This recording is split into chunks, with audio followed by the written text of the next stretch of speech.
Okay, greetings. Welcome to episode 7. Wow. Okay, of Three Friends Who Hate Each Other.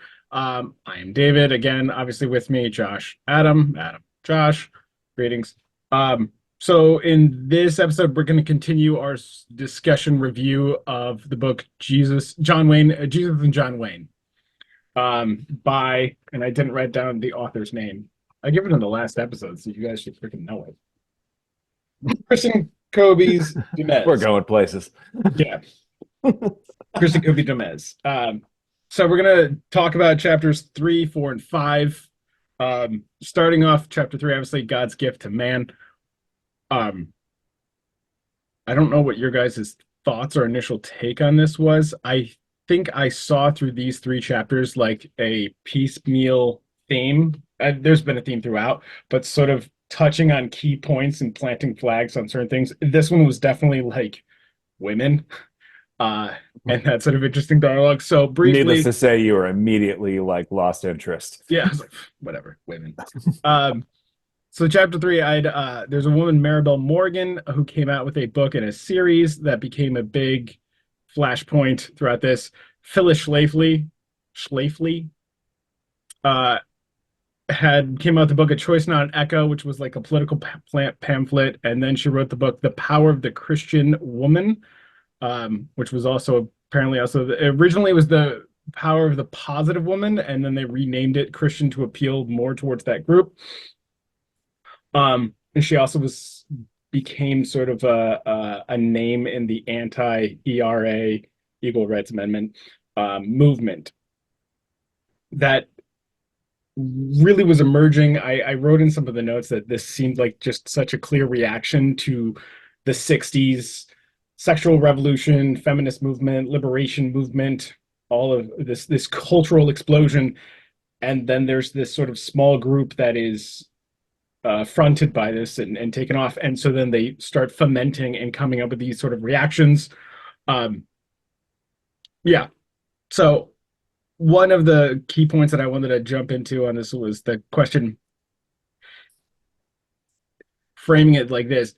They start talking about these individuals, Morgan, Schlafly, others later on, start advocating and preaching sort of this idea of the worldly model is jacked up and is wrong and to the front to everything. We need to return to this proper Christian traditional model of what roles are for women and men, what like marriage looks like, what sexuality and sexual activity looks like, etc.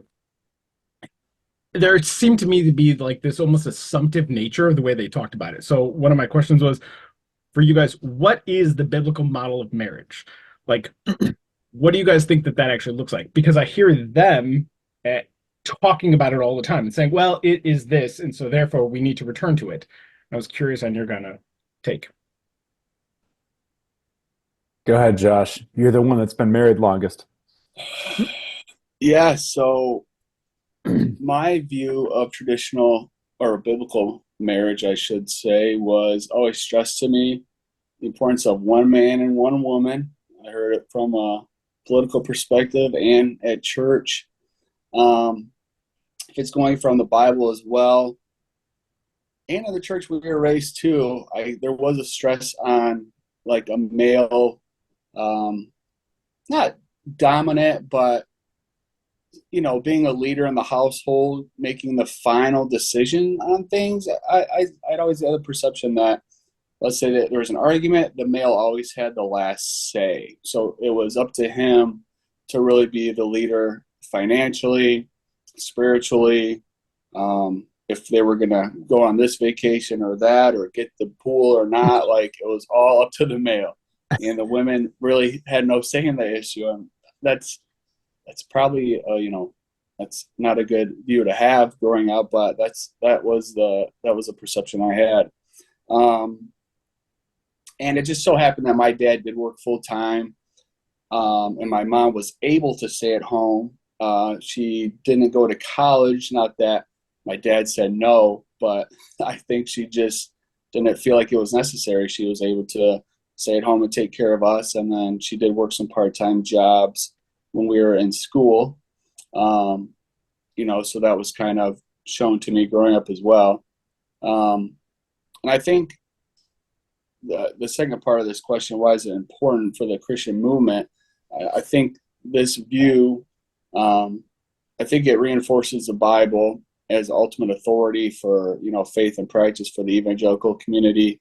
If that can be broken down, then I think the whole Christian political movement and Christianity itself will lose credence if you can show that the Bible really doesn't say this or that, or it's a little more nuanced than we were always taught to believe.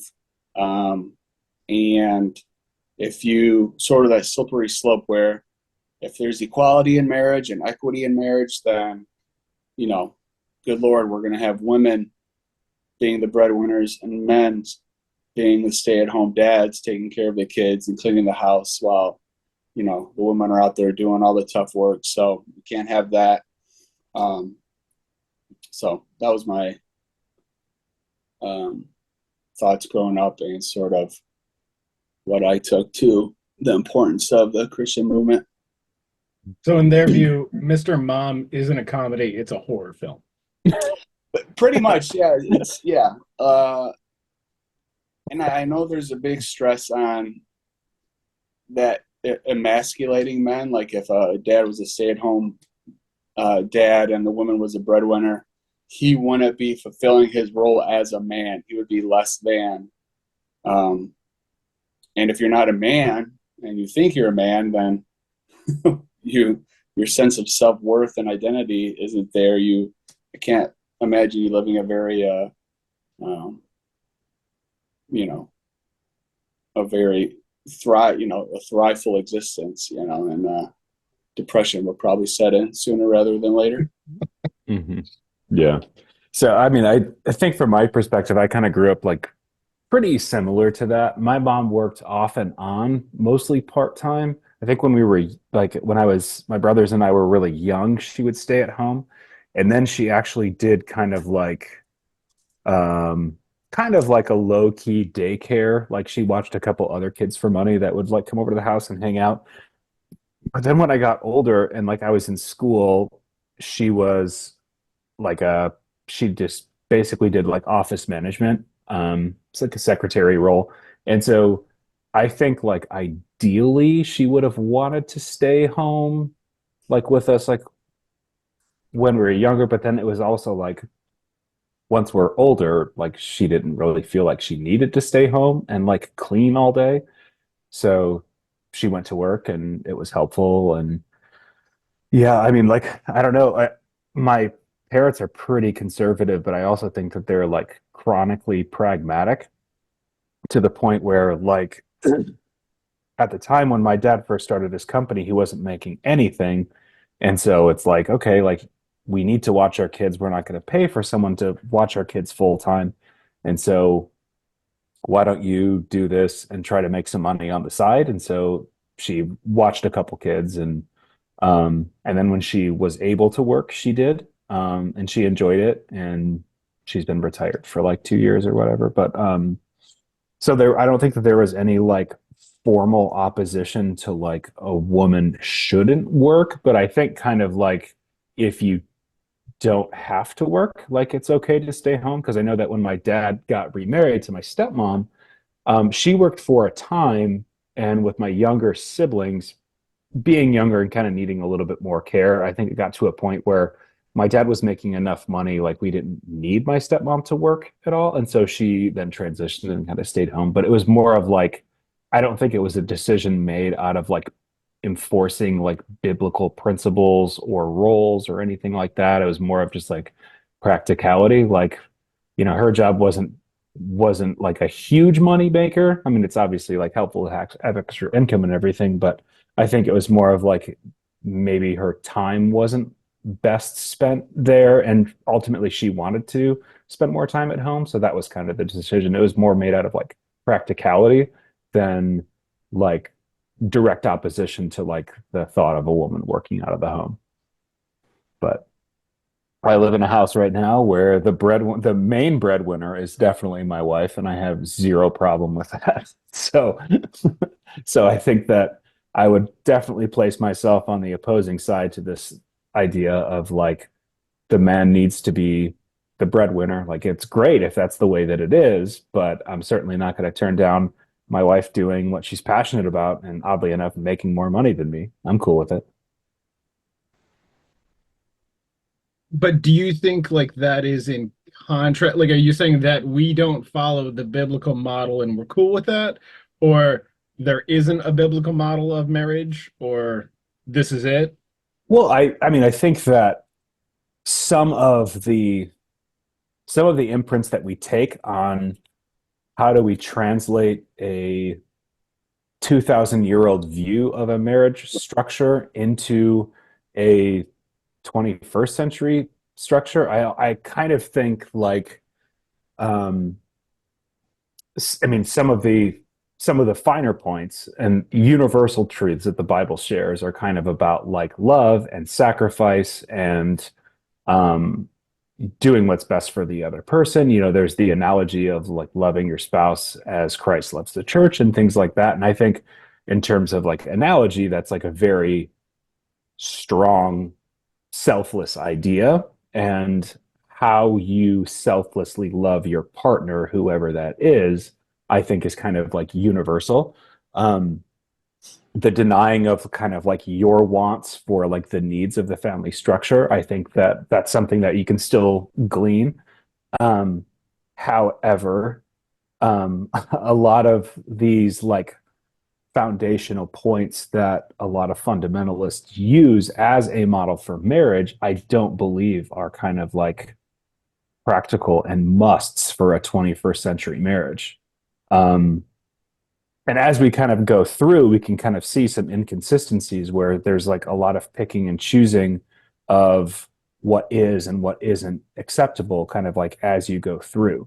Um, so I think that like originally to the, you know, first century like church, what a marriage would look like would be a man providing for his family because there wasn't this idea of like an economy for women.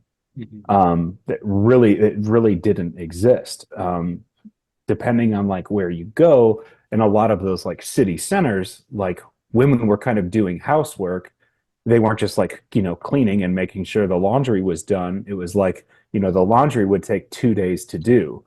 It was like a long process. And like you would have to gather water for your one meal that you would have every single day. And like there's the actual like task and labor that were involved were kind of like deferred to these women because most of the labor was done by men and it was hard physical labor that had just generationally been passed down to those people. It was more of like the assumption that like you're going to do what your father did. There were no like there weren't a whole lot of visionaries in like the first century Roman Empire. It was more of like you're, you know, you're going to be a carpenter like your father and like everybody else before him. This is what we do. Um, and so I don't, to me, I don't think like we take this model from this time period in history and transpose it to the 21st century and pretend like there aren't any significant differences, not just like in society or gender roles, but also kind of like what's available and how an economy actually works. So that's kind of where I'm. There is a model for them. I don't believe that you take it point by point and transpose it to the 21st century.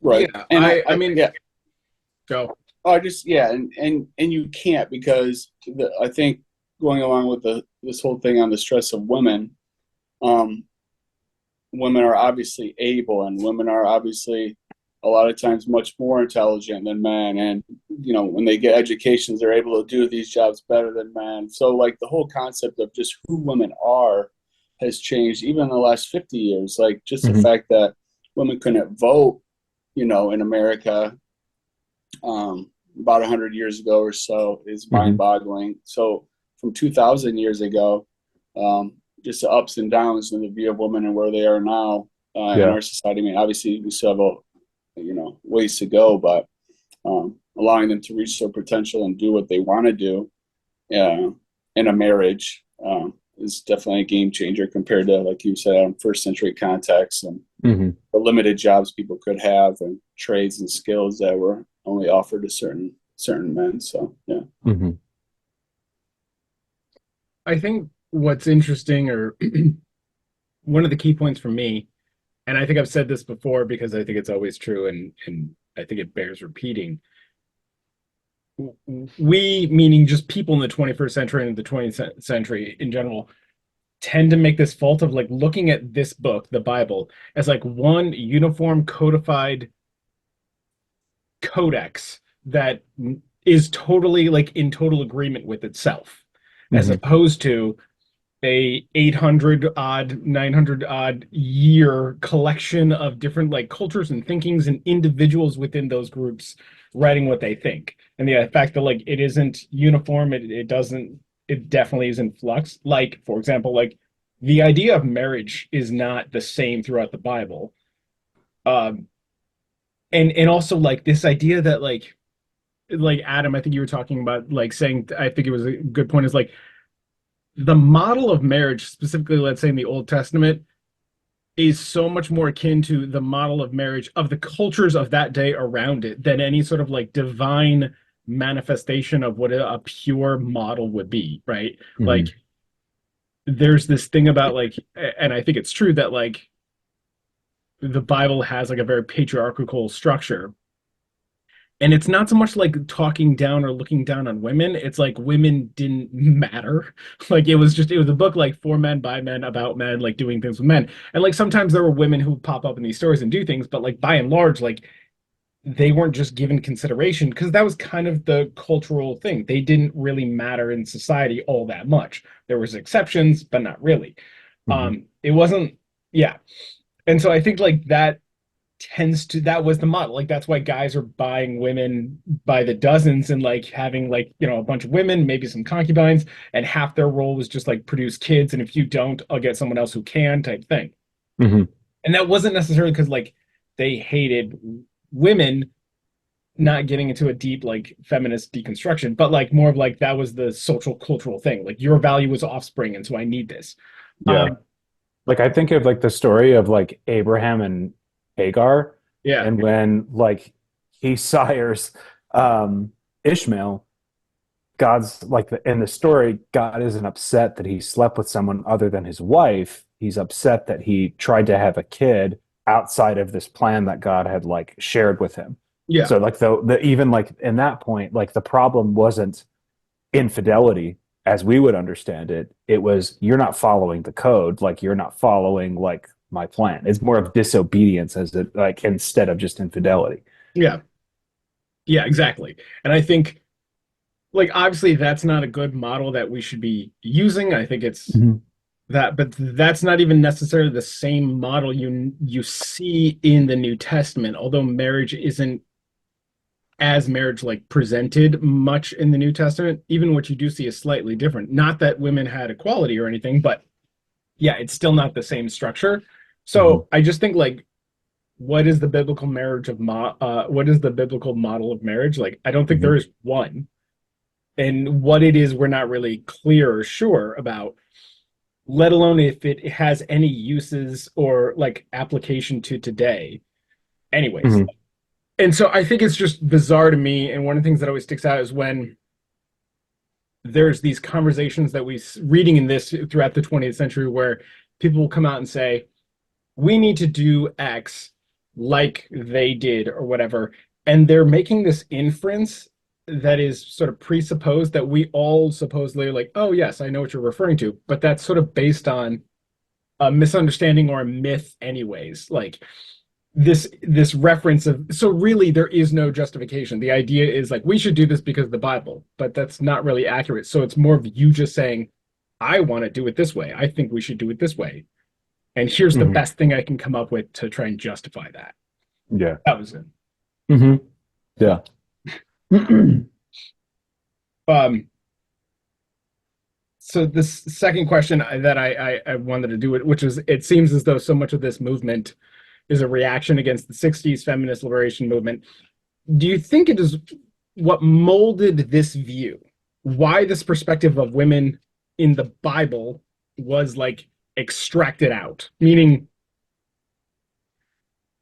I think that the bigger influence on the way this emerging 70s and 80s reactionary movement wasn't that they went to the Bible and they started reading, was like, oh, we should do it this way. It was a reaction against this 60s sort of movements and said, well, we don't want that. We want something else.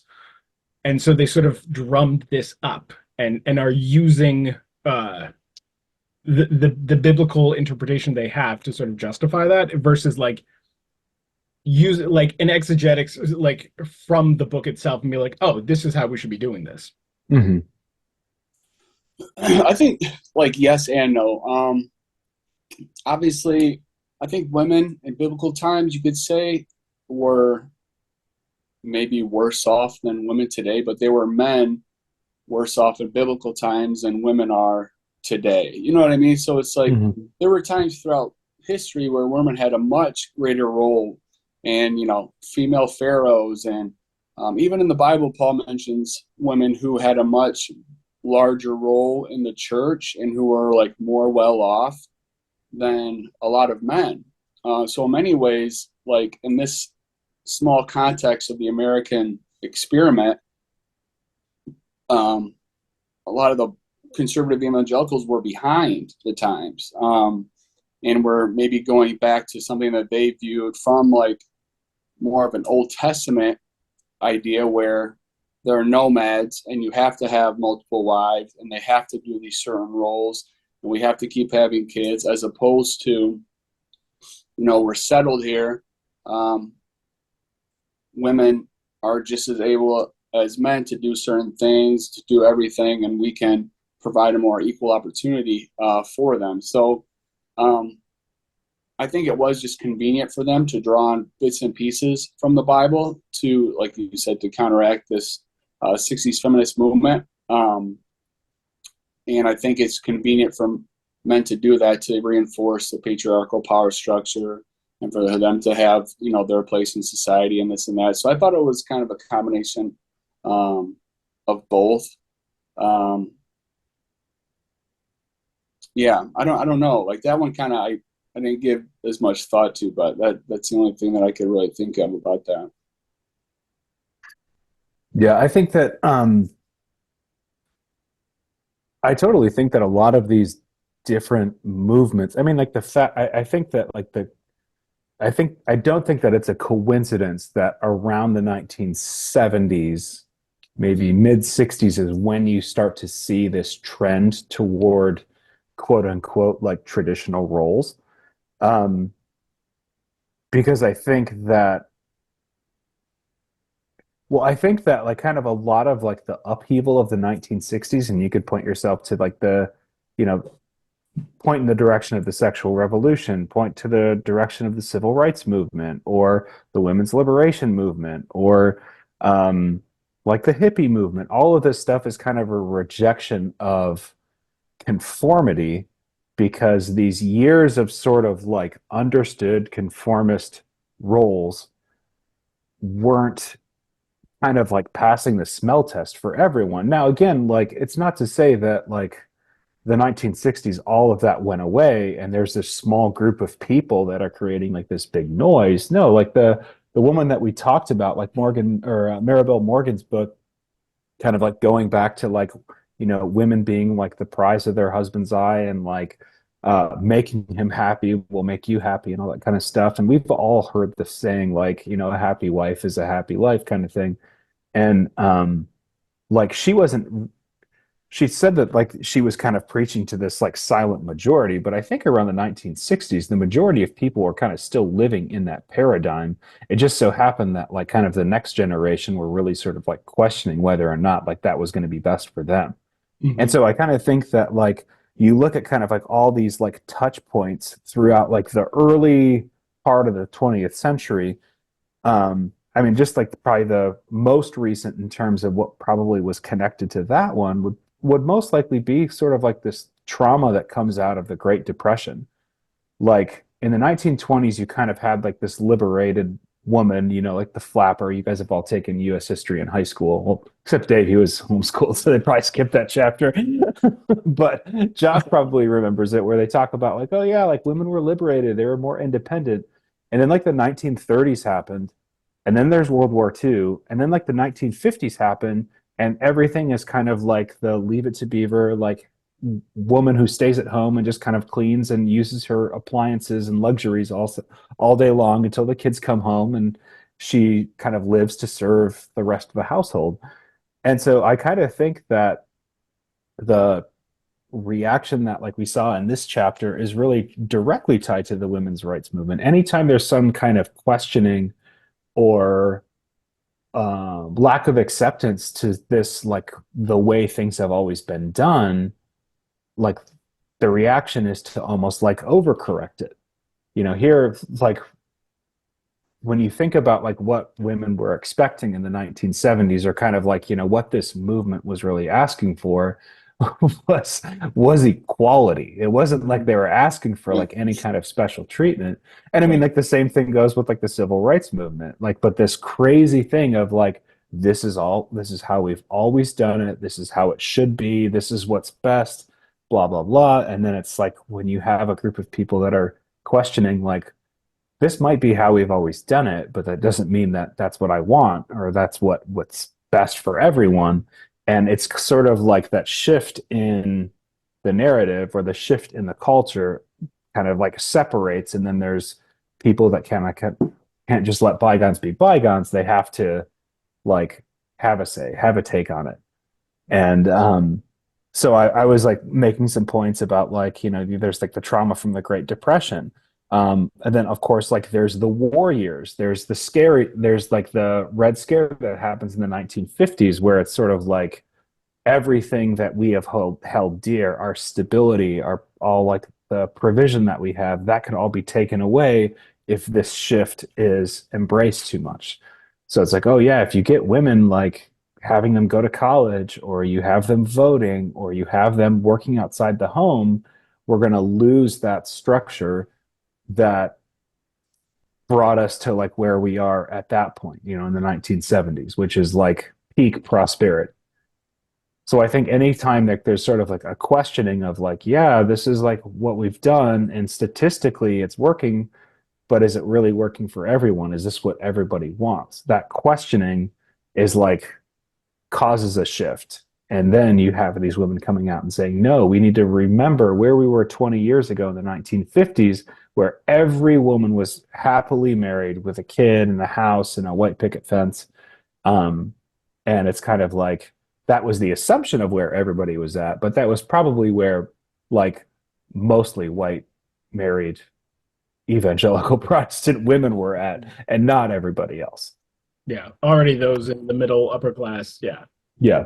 living that life, yeah. Um, Staying on that theme, I notes from this, um, as it's sort of talking about this emerging, I don't want to, I'm trying not to use the word propaganda, but ideology from, strangely enough, and it does touch on like Schlafly and Morgan, like these women becoming major public figures talking about what women's roles should be, which is predominantly like in the home, raising kids, um, making dinner, keeping the house clean while being sexy type thing. And people sort of pointing out like, well, you're women not doing that. Um, but this movement of reacting against that was one of the points that they touched on was Roe v. Wade, uh, the legalization of abortion basically on demand, quote unquote.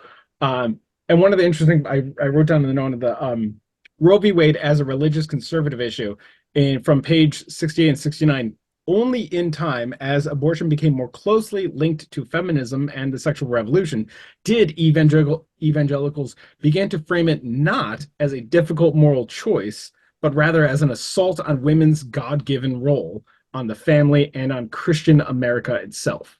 I found that really fascinating, the idea that I think maybe just from the world I grew up in, or at least the way it's talked about now, that it was almost a priori that this movement, this religious sect would be against abortion. That it is an affront to all the fundamental, morality and philosophy that they have.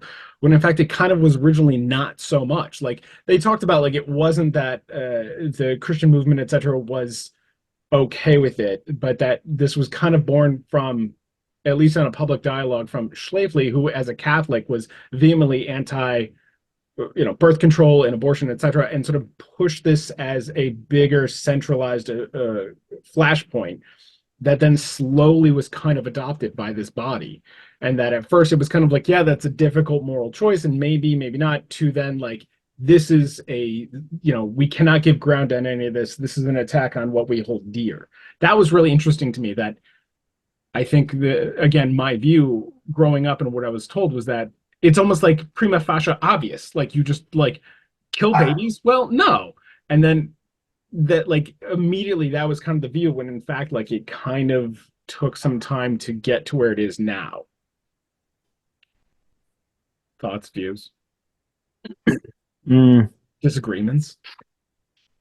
yeah, I mean, like I kind of wonder almost how much of the like of the shift, because I mean, for me, it's like Mm, understanding abortion now.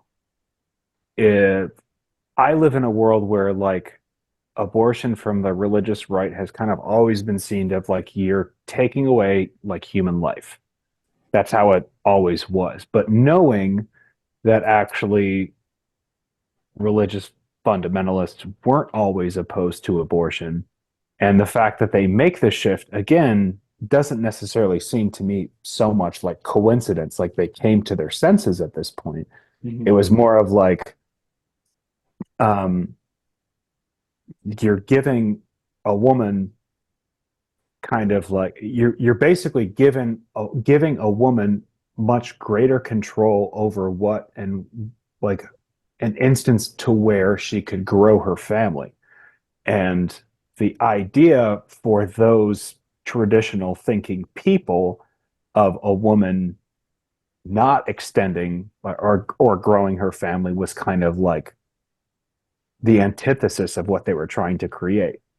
So I almost wonder, like, was Roe v. Like, I would like to learn like more about that. Not necessarily like I don't need to know whether it's right or wrong. Like I kind of have my own opinions on it, but more of like, why were you okay with it in the 1950s, and then by the time that it's actually like nationally legal, you're suddenly opposed to it. And so it's like to me, I'm just reading it from a history standpoint, like, well, with where this movement is going on, and those people, like the religious right, are kind of very much coming from the Maribel Morgan camp of traditional family structure, and she is adamantly opposed to it. So it's kind of like, where does that shift kind of happen? Why does it like why does it happen? Because Right. it'd be hard to convince me otherwise that like it's not like life isn't necessarily like the question, because abortion has always been abortion, and you can certainly like deal with a difficult moral choice like how you want to.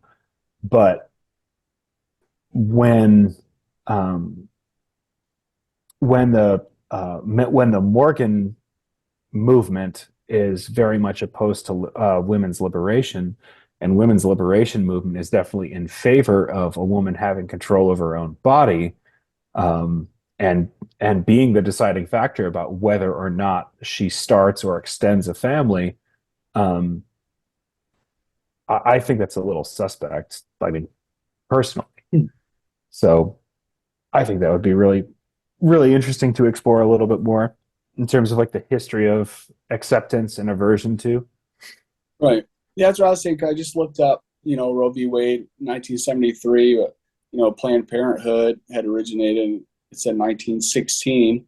So was this just more, like you said, a backlash to, was it a political thing, or the Christian community thinking that society as a whole was becoming more and more degraded morally, or what the reason was?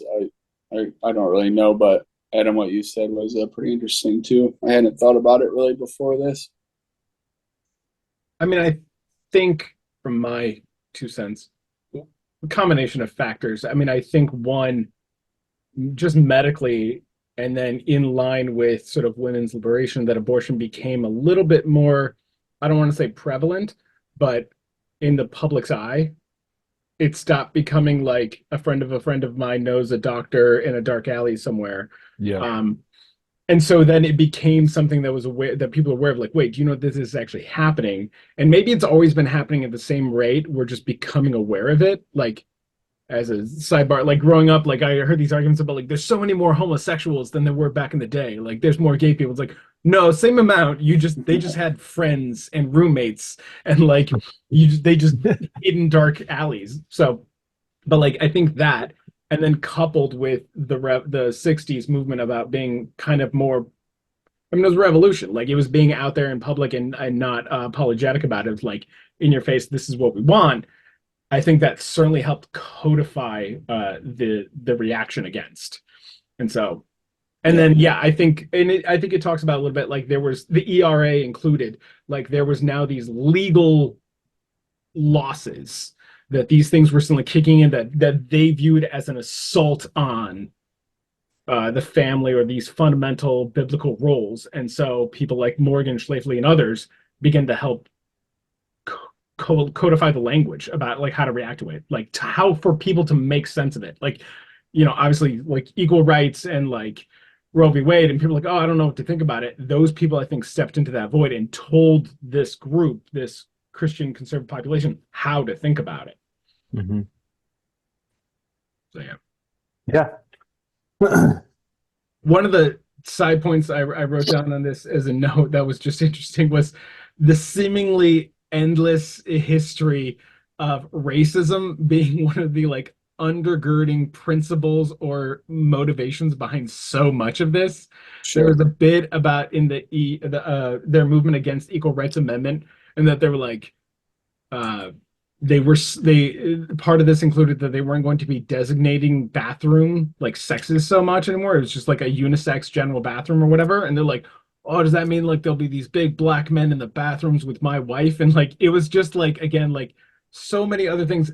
Some of the individuals that their comeuppance when they were getting the thing was part of like John Birch Society, which had some loose like but Ku Klux Klan, like these Mm-hmm. old like what's his name that we'll get into. Rushduni was like pro Confederacy, like just the endless vestiges of like racism institutionally in these things was not even surprising, just almost comical to me. Well, I think that's kind of like goes along with the like you like it's sort of like racism kind of like by another name where like it to me like with all of these changes I talked about how like when there's like some kind of shift or challenge to like a political structure as it is, like I think of how I've heard arguments about how like the Civil War wasn't exclusively about slavery. And like a lot of times, like they'll use the phrase like the Southern way of life. Like we had this great thing, it was fine. Like it's just kind of the Southern way of life. Like we're trying to protect our culture and like all of that kind of stuff.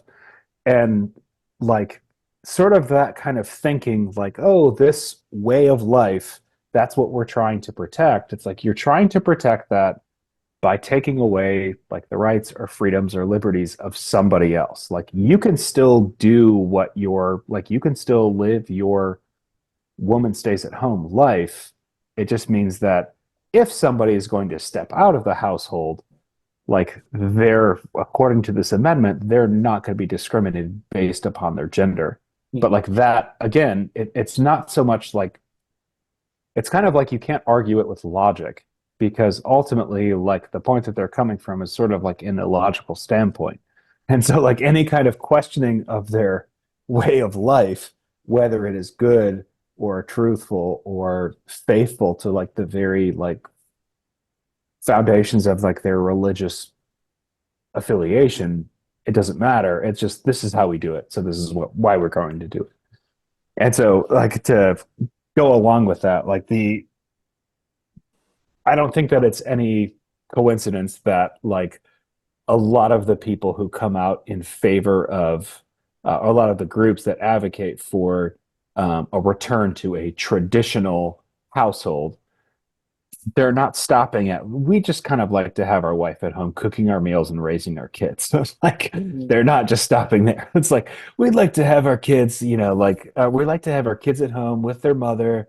The mother can clean the house, cook the meals, and we just don't want blacks and Jews in our neighborhood. That's all. I mean, that's really all it's Too like much to comes ask. down to. It's just like it's too much to ask. Like, so I mean, like it to me, it's no surprise that they find a lot of allies in the John Birch Society or the Ku Klux Klan. Yeah. Yeah. These reactionaries, traditionalists that we need to return to, blah, blah, blah. Yeah, that's true. Um, okay, so that was chapter 3. Stepping forward to chapter 4, Mm-hmm. titled Discipline and Command. I liked the theme of these 3 chapters. I felt like, as I said, like they're kind of moving towards something. So that one was definitely about chapter 3, definitely about women, the problem of women in terms of their roles and what they should and shouldn't be allowed to do, and what do we do about them in society. 4 was about parenting kids, who should do what and how, and then a sort of hierarchical structure.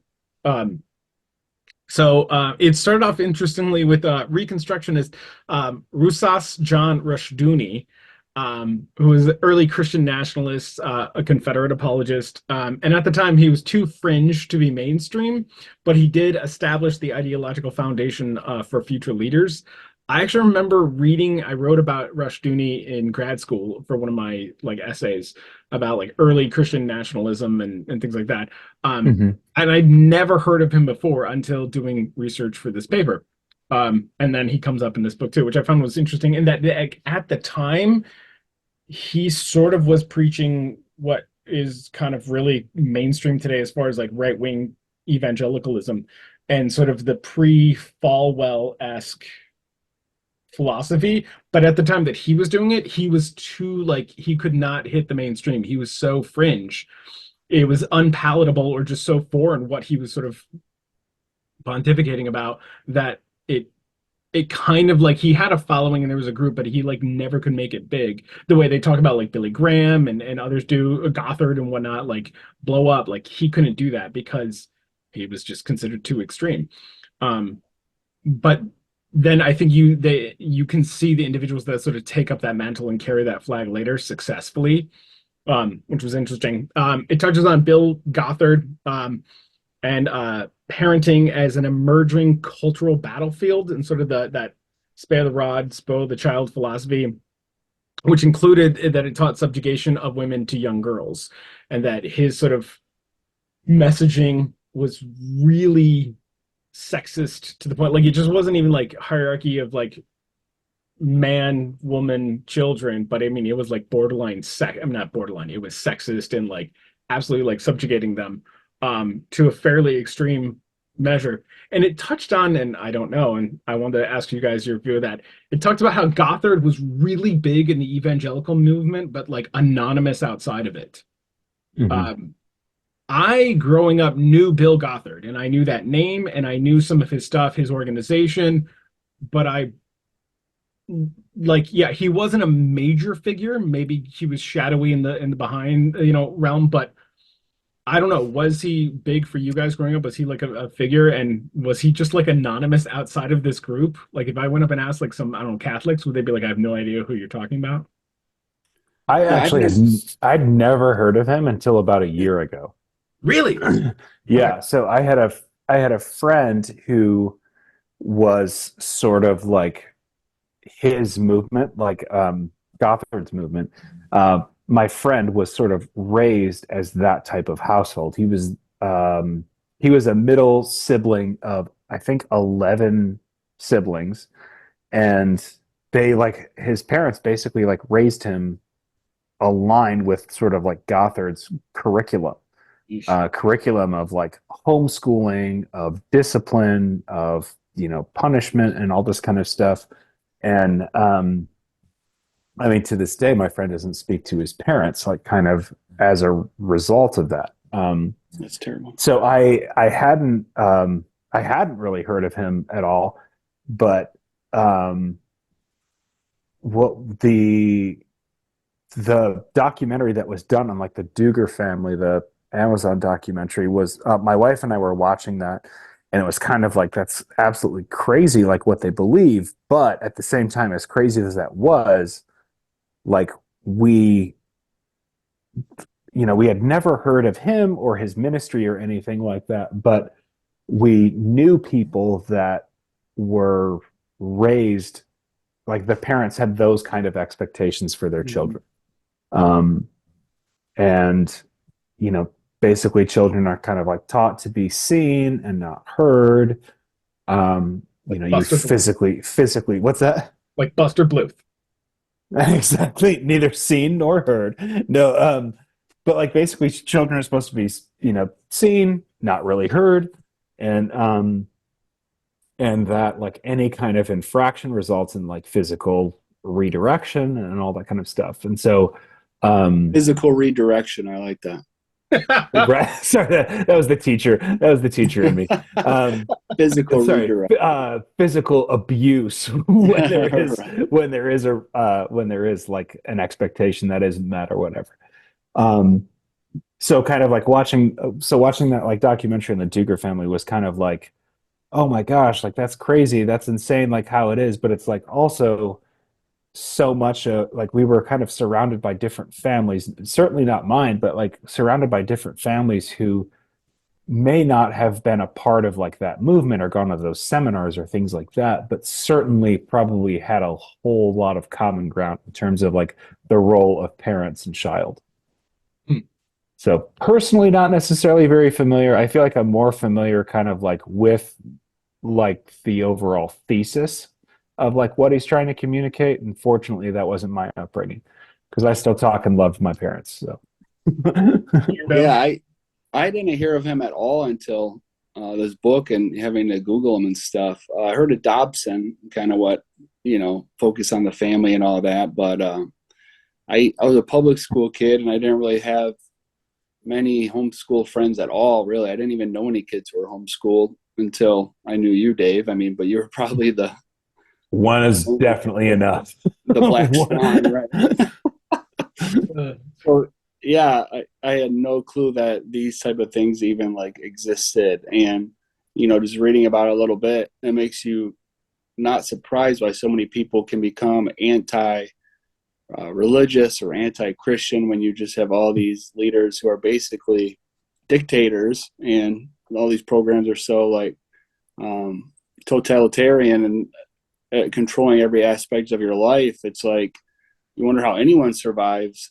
Um, these Christian programs or this right wing evangelical movement with countless testimonies of different levels of trauma that people experience. And I guess I'm lucky, dodging that bullet. When you go to public school, you get hit with other bullets, but you don't get religious trauma in that regard. But yeah, this just seemed pretty insane to me. Yeah, I think I am kind of like more familiar with Dobson, like Yeah, hearing his name, and then also like focus on the family, like his really yeah, big ministry, but more so because of the media that they produced, like yeah. books and like movies and yeah. stuff like that. Where like we would see them in church and stuff, and they were fun, and like kids liked him and stuff. But it was never. Um, I don't think that my dad was a really big. Uh, I don't think that he read Dobson like too much. He probably read like a book or two. I know at one point we were getting a Christmas card from them, but I don't From the like Dobson Ministry. Okay. yeah. Yeah. Just gonna name drop like yeah, J Dob used to send his Christmas card out to Belleville, Michigan. No big deal. But um no, but like so I mean I think um like the reach in which Dobson and or Focus on the Family had on me was just kind of like more of like the media sense. Um, and in that point, I think that it's kind of like more getting into a little bit more of the stuff I wanted to talk about for chapter 5, but like yeah, just kind of like the media imprint of sort of this like um alternative to mainstream secular entertainment. There's a bunch of other like media and literature that you could read um from Focus on the Family that was kind of more um religious and themed, and certainly more like less controversial or lacking any kind of controversy whatsoever. Wasn't Dobson the guy who I did promote like the um, gay therapy though? Oh Wasn't yeah. he a big? Hmm. And that's what I remember him too of supporting the if you go to therapy and get biblical counseling that you will be if you were thought you were gay that you Hmm. would become ungay or whatever, which was pretty interesting to me. Gay, Um, as they say. yeah, Yeah. gay. Well, yeah, Like, he was like, I don't know how much I mean, I'm sure he was probably in favor of like gay conversion therapy. I oh don't yeah, know yeah, yeah. how much of a reach he had kind of like into that practice, but I know that like he was very much on like intimacy and like abstinence and like anti-pornography. Like I watched a documentary where he was like interviewing Ted Bundy, like on death row, Yeah. and like Ted Bundy was kind of saying like, yeah, like all these crimes I committed, like I never would have done it had it not Yeah. been like for pornography and all this kind of stuff. And like in the middle of the interview, like the lights are like dimming and stuff like that. And he's like, oh, yeah, they're testing the electric chair for me.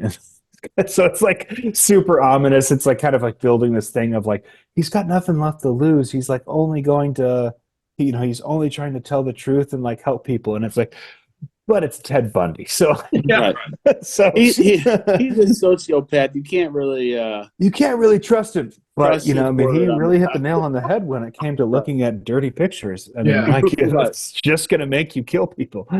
Yeah. And the thing that you mentioned, Dave, about his dare to discipline and the corporal punishment and stuff, it's interesting because I really had mixed emotions about um, that before I had kids, and then about hitting your kids versus not hitting your kids, and I unfortunately like I definitely am against it even more now. I remember the few times I was only spanked a few times as a kid, but all I remember it making me do was resent my parents, and in the a few times, unfortunately, if I did, I spanked my youngest. Well, he was the only one that he drove me to it, but it wasn't out of like any form of like teaching. It was strictly out of anger. And then they tell you, never hit your kids out of anger. But then if you're not angry, you don't want to spank them. So what do you mean? Like, don't if I'm not angry, I'm not going to want to spank my kids. And if I'm angry, I shouldn't spank my kids. You know what I mean? Yeah. Mhm. There's this funny bit Louis C.K. did about how like kids are the only people in society that were allowed to like hit without any repercussions, like teaching them not to hit other people and like doing all. I mean, I know Louis C.K. probably is the best moral Yeah. example used, but he was the guy, he was the guy who did the bit Really about it. lifting the lid on what goes on in the buyer's home. Watching Louis C.K. videos and beating the shit I out of know. your youngest. Yeah. So he was the one. It was just a funny bit though. Like that's so true. Like kids, we can hit them. That's okay. But any other, person in society, we teach it's wrong. We know it's wrong. You can go to jail for it, but it's okay to hit your kids. Like I don't know. It's just the becoming a parent and dealing with all of it just made me feel like terrible. The fact that I am guilty of having done it, but just that it's a thing. I don't know. It's bad. Mhm. I mean, for me, I mean, obviously this was like shooting fish in Dave's the beat a barrel. lot of kids. Like, first, let's just Right. get He's just that beating out kids there. up. He's Sorry with just that. I got notches on my belt. zero children. He has Yeah. zero children, but he has beat a lot of kids. Of the kids. Um, I mean, yeah, like obviously the Dobson and the Gothard stuff was like right up my childhood alley. Like I said, Gothard, I think Adam, you said it pretty well. Like Gothard, like I knew his name, I was familiar with that. but not as much as James Dobson. But the philosophy of Gothard and the way his ministry stuff was seeped into all this. Like I could see his fingerprints on some of that stuff. James Yeah. Dobson was, yeah, focused on the family, got all that stuff. I think we got cards and like his newsletter and videos and seminar stuff and books. Yeah, my parents believed in corporal punishment. Um, there was a thing I put in here, yeah, for that sinful children. Kids are born sinful, and they needed to have that like basically like their sinfulness like broken from them. Like that Right. was, yeah. I remember I still have, and again, I don't want to alienate our one listener, but I remember being little, like I still to this day will advocate Pretty that. sure she's a big proponent of corporal punishment. Yeah, I know. Yes. Oh, absolutely. Yes. But when I was little, we had what I swear to God was like it was a 2x4 painted blue, and on the Bro, end was like a little handle like notched into it so you could grip it. And the rest, but I mean, it like from my childhood eyes, like it was the dimensions of a 2x4. Like, yeah, Adam, I love how you're loving this. And my I Hacksaw think Jim Petering over there. no, my mom broke it on me. It snapped. sorry, Dave. We're sorry. Yeah, no. Continue. Sorry. Don't worry, there's more. And I just remember if I got in trouble, like my mom would spank me. But if like I got like in a lot of trouble was bad, she was like, all right, when your dad comes home. And I remember like my dad would come home, he'd go into their bedroom, I would have to go in there, he'd have his belt. And I remember that he would always give us this little conversation where he's like, like this hurts me more than it hurts you. And I mean, even as a kid, I wanted to be like, bullshit, man. Right. Like, don't give me that crap. Like, what are you talking about? And I would get some like we do cuz, and then I'd get the belt. And as I got older, then they instituted the policy of getting a switch. You guys know about that shit? Yeah. Only So from the Jackson movie. the Jackson movie? Yeah, the movie about the Jackson family. I skipped that, I guess. Yeah. Oh, that was a good one. Oh, I'm Yeah. Papa Joe Skip Jackson would make switch. them cut a switch if they like messed up their dance moves or whatever. yeah. So then there you go. Except without the dancing, we had to go get a switch, a thin branch, because You it got could switched flex. for dancing, right? Because you were raised Baptist. Yeah, That's right. and then like you get in the back of the legs, and I would have like marks and stuff. Like, Mm. yeah, like they were big on like, yeah, corporal punishment as a method. And again, like I mean, I think my parents would probably agree with Josh, like what you said. They'd be like, "Oh, we never did it out of anger because that's wrong." But I think the philosophy was absolutely from the James Dobson stuff that they talked about, which was like your kids are inherently like they're raw beings and they need to be molded.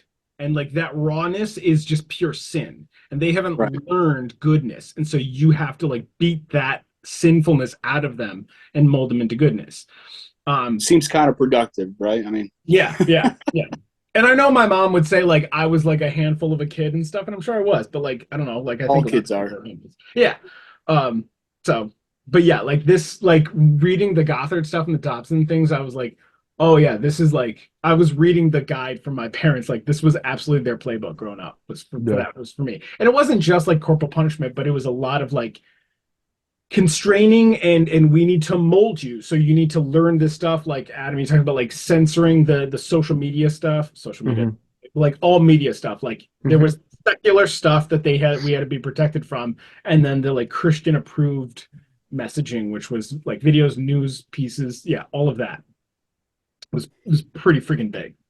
Mhm.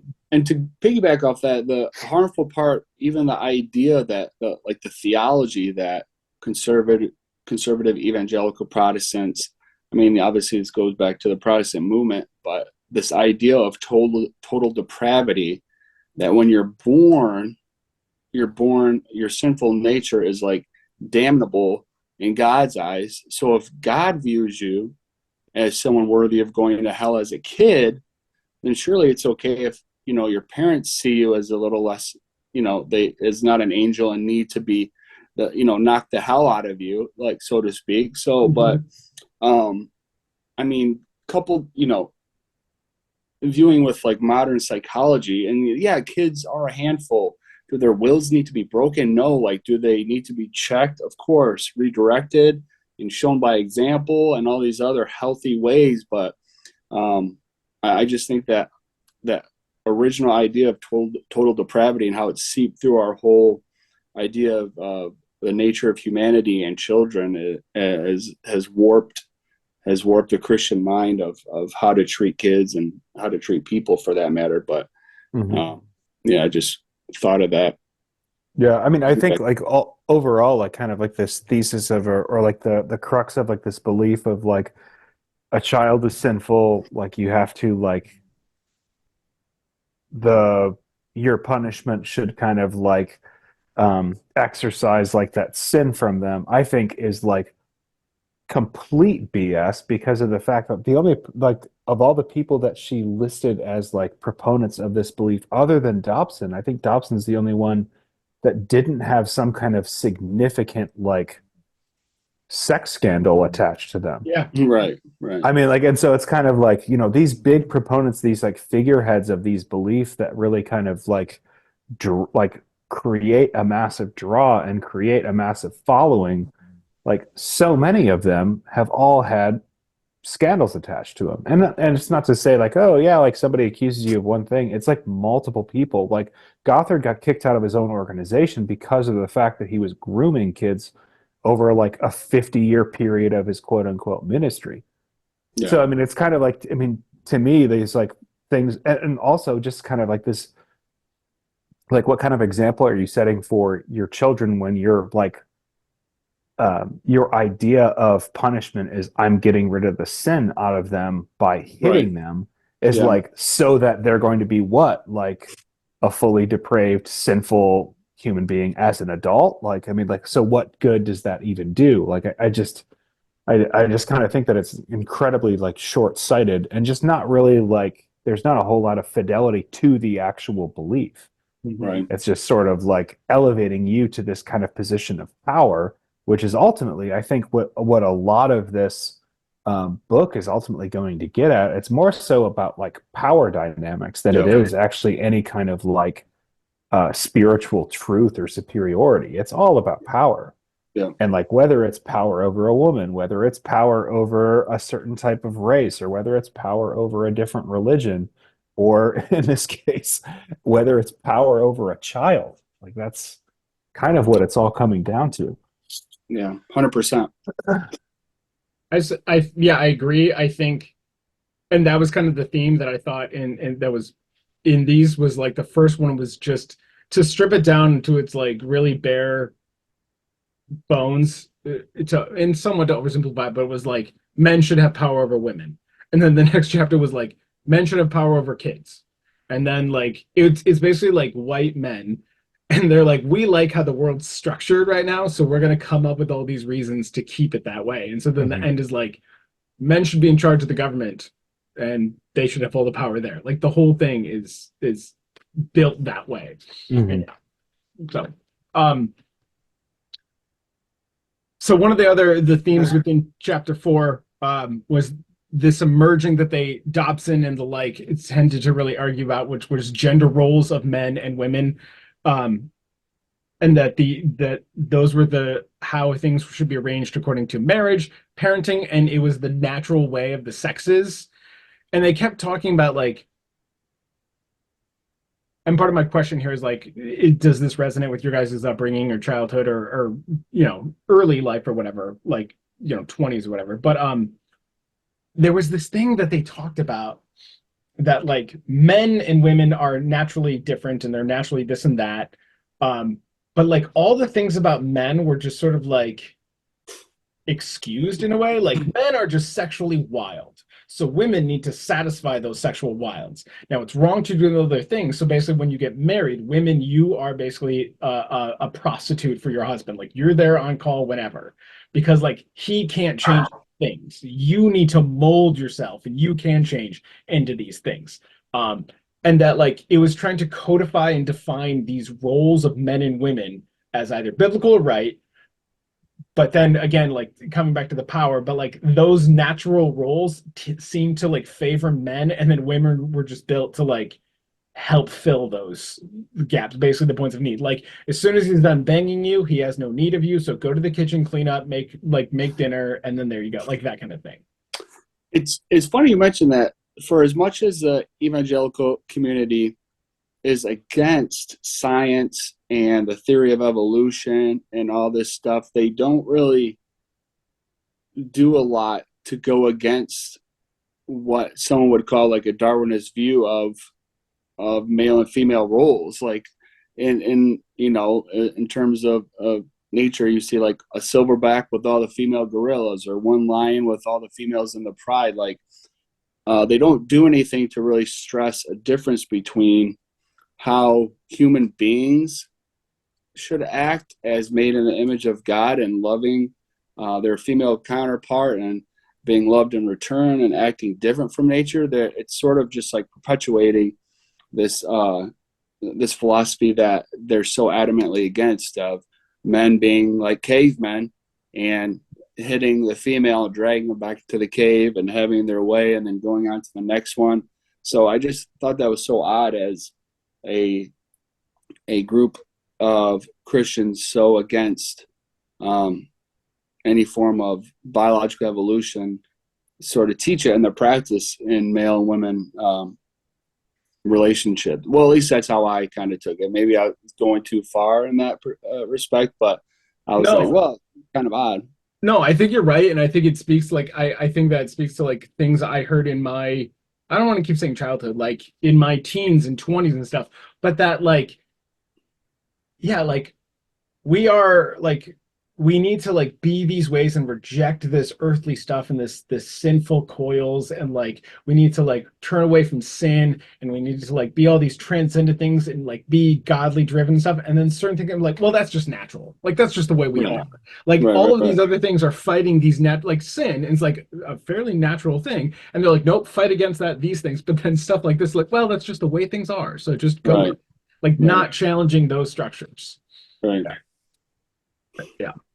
Adam, anything? Yeah, I think that I had to jump into this a little bit late because I almost became a proponent of corporal punishment based on the fact that I had a kid at the top of the stairs telling me like, I can't fall asleep. I had a bad thought. What was your bad thought? Just monsters. Just, it's like that's it. Just like Just in monsters, like general. nothing. Just in general. In general. um, no, so like I kind of so I had to jump off for like a tiny bit here, but you were talking about like transcendent ideas about like these ever-present like sin and like doing things like praying it away to sort of like reverse what is like naturally there. Could you recap that for me real quick? Just that in these arguments about like the natural roles that men and Yeah. women have and how they're Hmm. different, and that the way they're arguing it seems to benefit men and all this, and that it's just natural. But then, as Josh was pointing out, like there's so much within this Christian movement that is rejecting these natural things because those are fallen, those are earthly. Like, Hmm. oh, it's just you want these things. Well, those wants and impulses are from the like sin and our fallen nature. We need to accept our higher nature. But then these things, they're just like, well, it's natural, so we just accept them. And Hmm. coincidentally, as you pointed out, like they benefit them, or it keeps this power structure that they like. Hmm. Yeah, I mean, I think that that's true to a certain extent. Yeah, like that there's there's this acceptance of like sin is ever present, but we need to move away from that. Like Josh, I don't know if you remember, but like in college when we had to read that book, um, Heaven is a Place on Earth, where it was talking about like the duality of um, or what was it? Oh, it was Platonic philosophy and how it like impacted Christian thought. You know, Mm-hmm. here is a school of thought that is thousands of years old, and because it was so ingrained in Western culture, like as the Romans came into Israel, like it really impacted like how the early church saw the world. Of the world is fallen, it is awful, it is horrible, but we need to like ascend and think of things higher. And I think that how it plays out in some of these and some of the themes of this chapter is kind of like things like sin, things like lust are ever present. And if you were to like go to any kind of like I kind of relate it to all those all those like rallies that we would have to go to in youth group where they would always talk about sex and like purity and all these kind of things. Like, you're having lust in your heart. God says, like, if you have lust in your heart, you've pretty much already created the act, and you have to like move away from all this kind of stuff. And then like you also have like, but on the other side of the coin, you have these expectations that are put on women where it's kind of like, listen, you have to understand that men are these like horny beings that like are always wanting sex. And if you're not the one to get it, give them to it, or give it to them, then they're going to go find it somewhere else. They're going to find it in pornography. They're going to have an affair. And so ultimately, like, you're the one who's bearing the responsibility of like preventing the lust for other things in your husband's heart.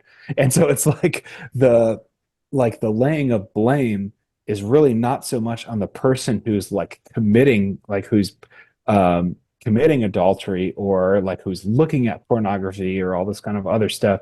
It's actually the woman, because she's not like doing enough for her husband. Mm-hmm. And so, and I think that's kind of like, it's kind of like part of that dualism, but then also just sort of like a lack of recognizing how ridiculous that sounds. Right? I mean, like, not not even that, but like the thing I was like growing like in youth group, there was this idea of like girls, if you wear anything other than a turtleneck, like the boys can't help but look at you sinfully and lustfully. Like it was the onus of the young women to dress modestly, which was like they had to have skirts so long or shirts so long or like yeah, sleeves, whatever. Because if you showed any skin, then the guys would look at that and then have lust, and you caused them to fall. And that sin yeah. that they just committed is your fault because you weren't like wearing a full garb like some extremist. Yeah. Hmm. And like, yeah, the Yeah. onus was shifted from the activist person to the passive person doing nothing. But yeah, Hmm.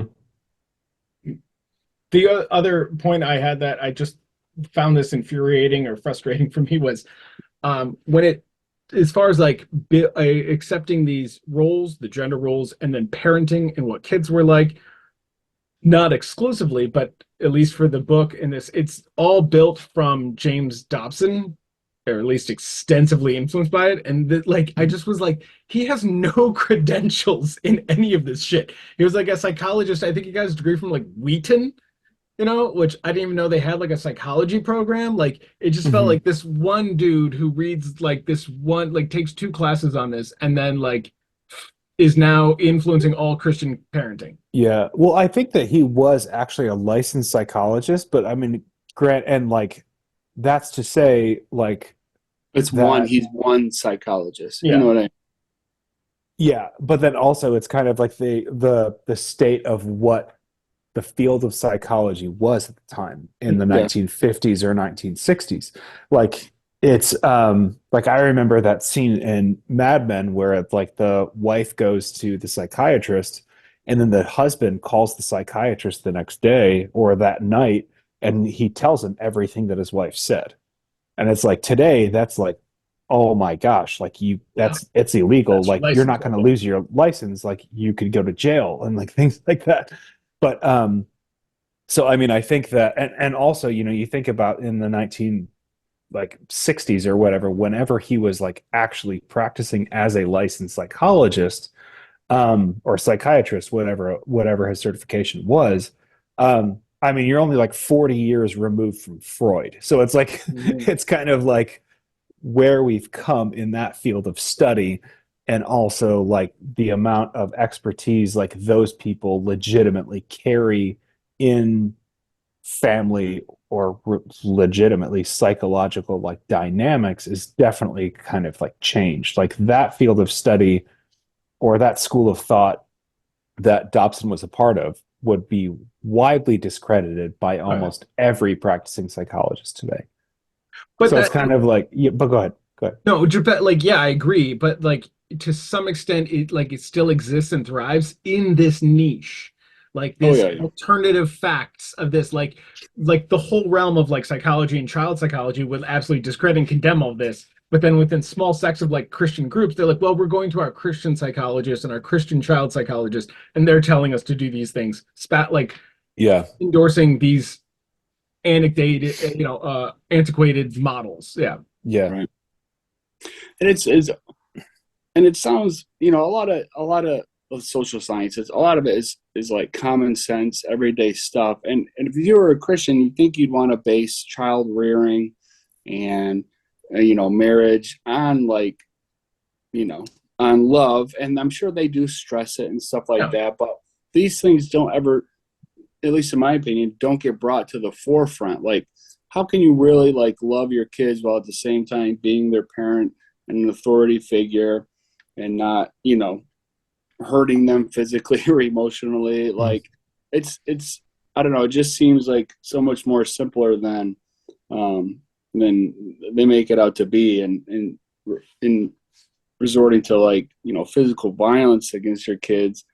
I don't know. It just all, I think it just plays into our shortcomings and like worst parts of our bad nature, as opposed to like you're talking about, like of who we're supposed to be if you believe in God and if you're a Christian, trying to be like Christ, as opposed to trying to play into that model of being a human. And I don't know, but like with that other guy in Dobson, it all just might be a crock for them anyway, because it's just a money grab or a power struggle anyway. So they're not really trying to. Maybe Dobson, he might have good intentions, but they don't really want the best and trying to promote Christian I ethics. I don't Yeah. know. As a side note, I always kind of wonder like what these what their end game actually is. Right.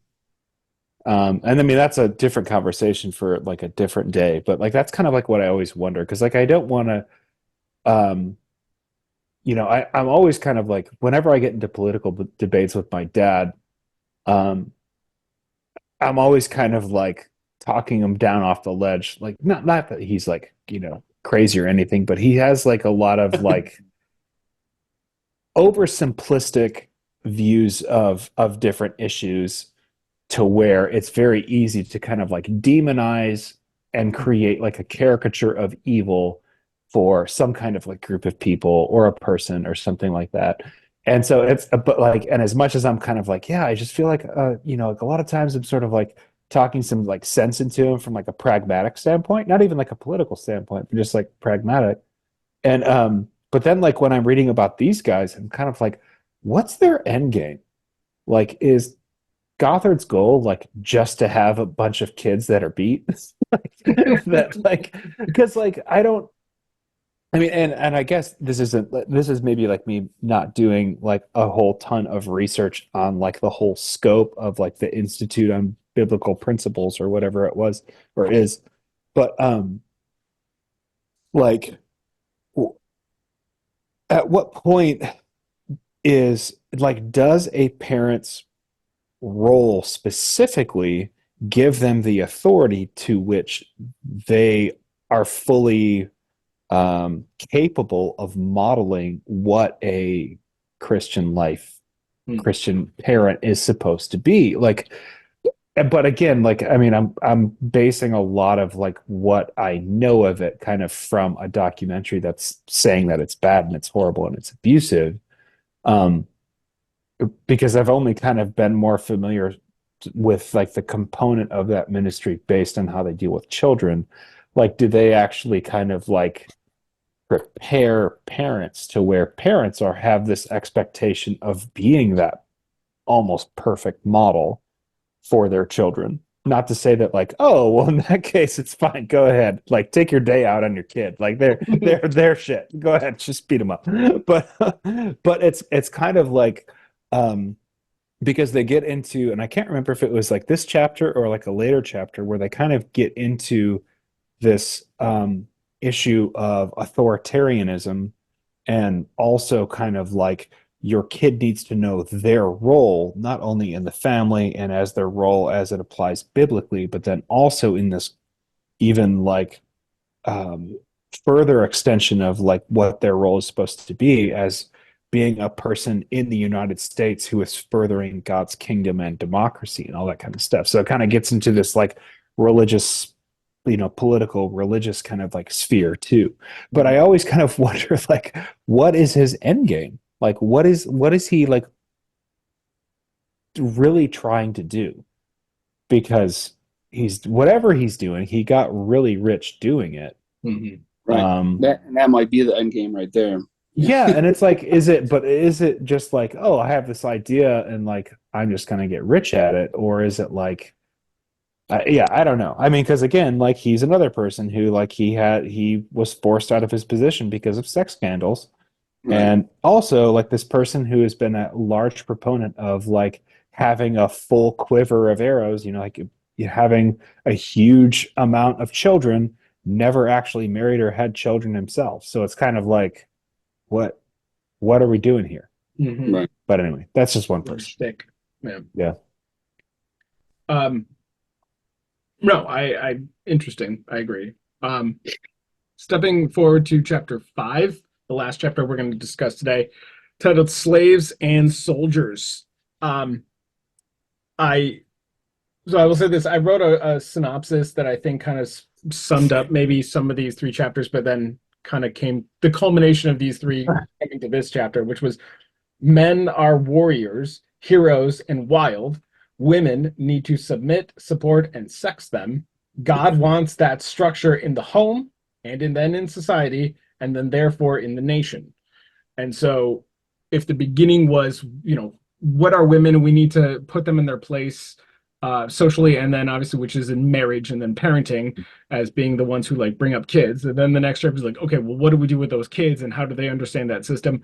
This one seemed clearly like, so if we're going to establish the rules for the home and then the rules for society, which were like gender roles and somewhat like latent segregationism and anti-gay and stuff like that, and that it seemed like the natural progression was then like, well, the nation. Um, and that this was kind of the chapter where then it became because they talked about Dobson in one of his early ones was really like one of his first books he did not touch on gender roles and then the next few he did, but then he was for a long time kind of ambiguous about like doing overt political things. Schlafly did, but then that was still done from like a social moral perspective, not like we need to be so much in politics. Like there was that, but not to the extent that it would become. And then this one with some of the people we're going to talk about, like they seem to just jump full bore into politics. This is like we're not even gonna talk about like so much like justifying it. It just is a natural ideology. But so one of the first things I wrote down was from page 88 was quote, family value politics was never about protecting the well-being of families generally. At its most basic level, family value politics was about sex and power. Coming back to one of the things we'd already touched on was like distilling this whole thing down to an oversimplified level is it's just power and coming up with those um justifications. um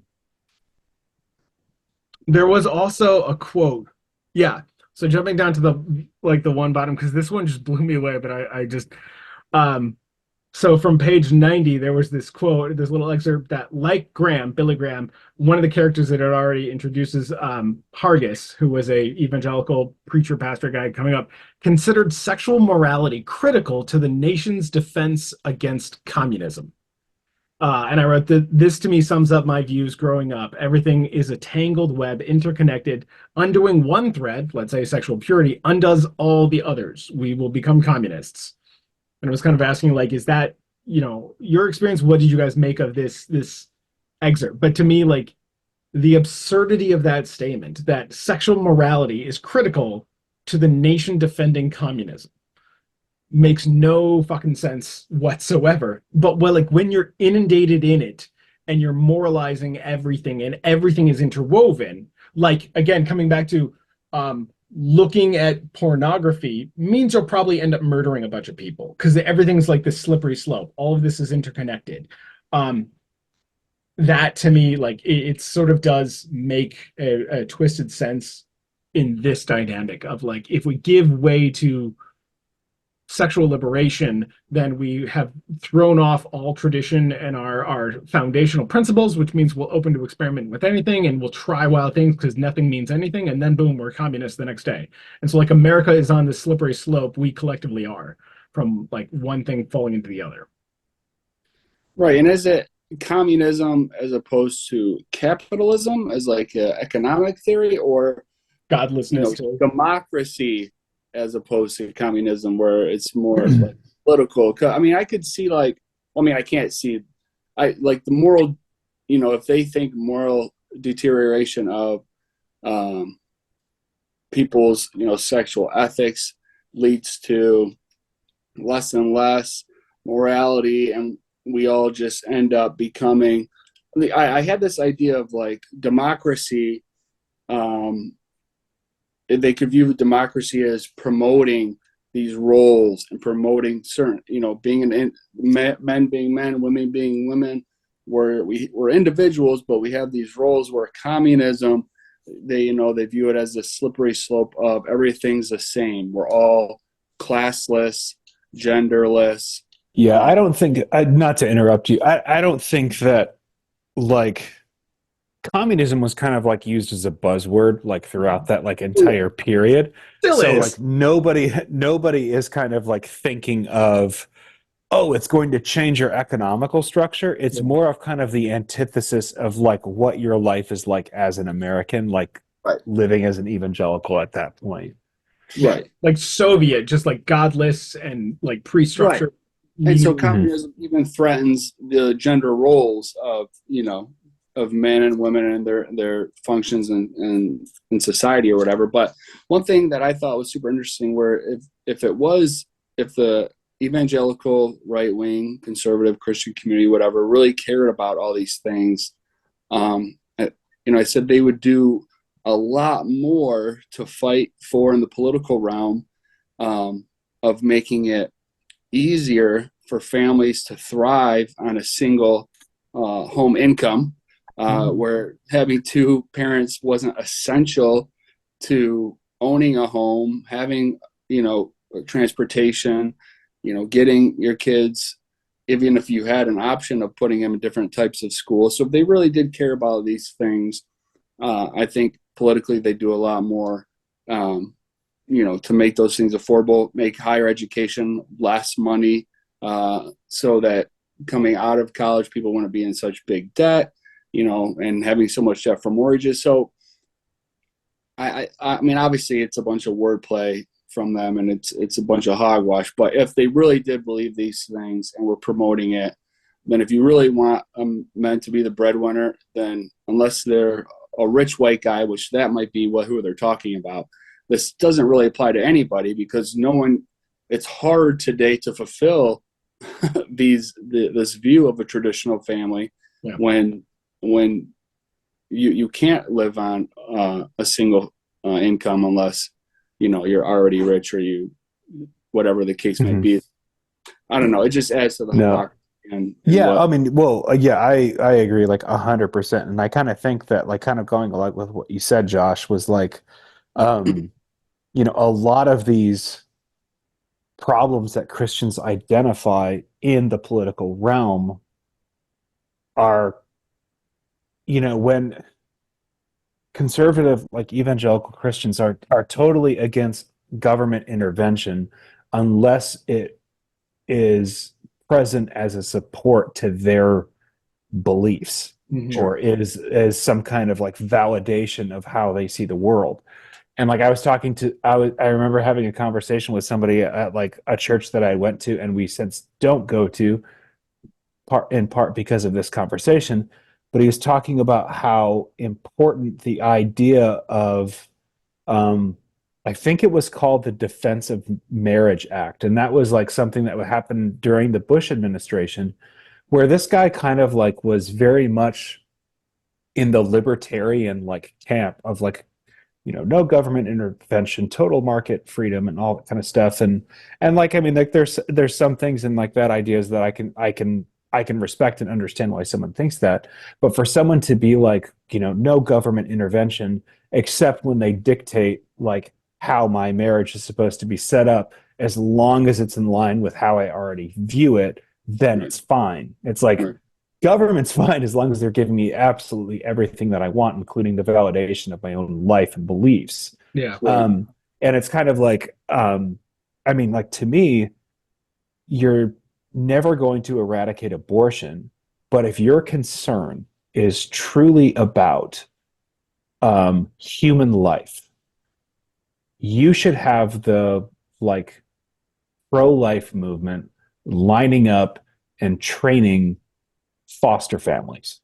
Like, why not like or create a even broader social structure so that way um, women who are considering an abortion have some kind of alternative so that their child, whom they're thinking, I can't raise it. If I'm going to raise it and just put it in a foster care system, they're going to have a horrible life. Like, why not try to create a scenario where, like, and instead of abortion, which is what they're totally against, you give a unwed mother or like a or a group of people that are or a couple that's just not ready to have kids an alternative to that, and they don't.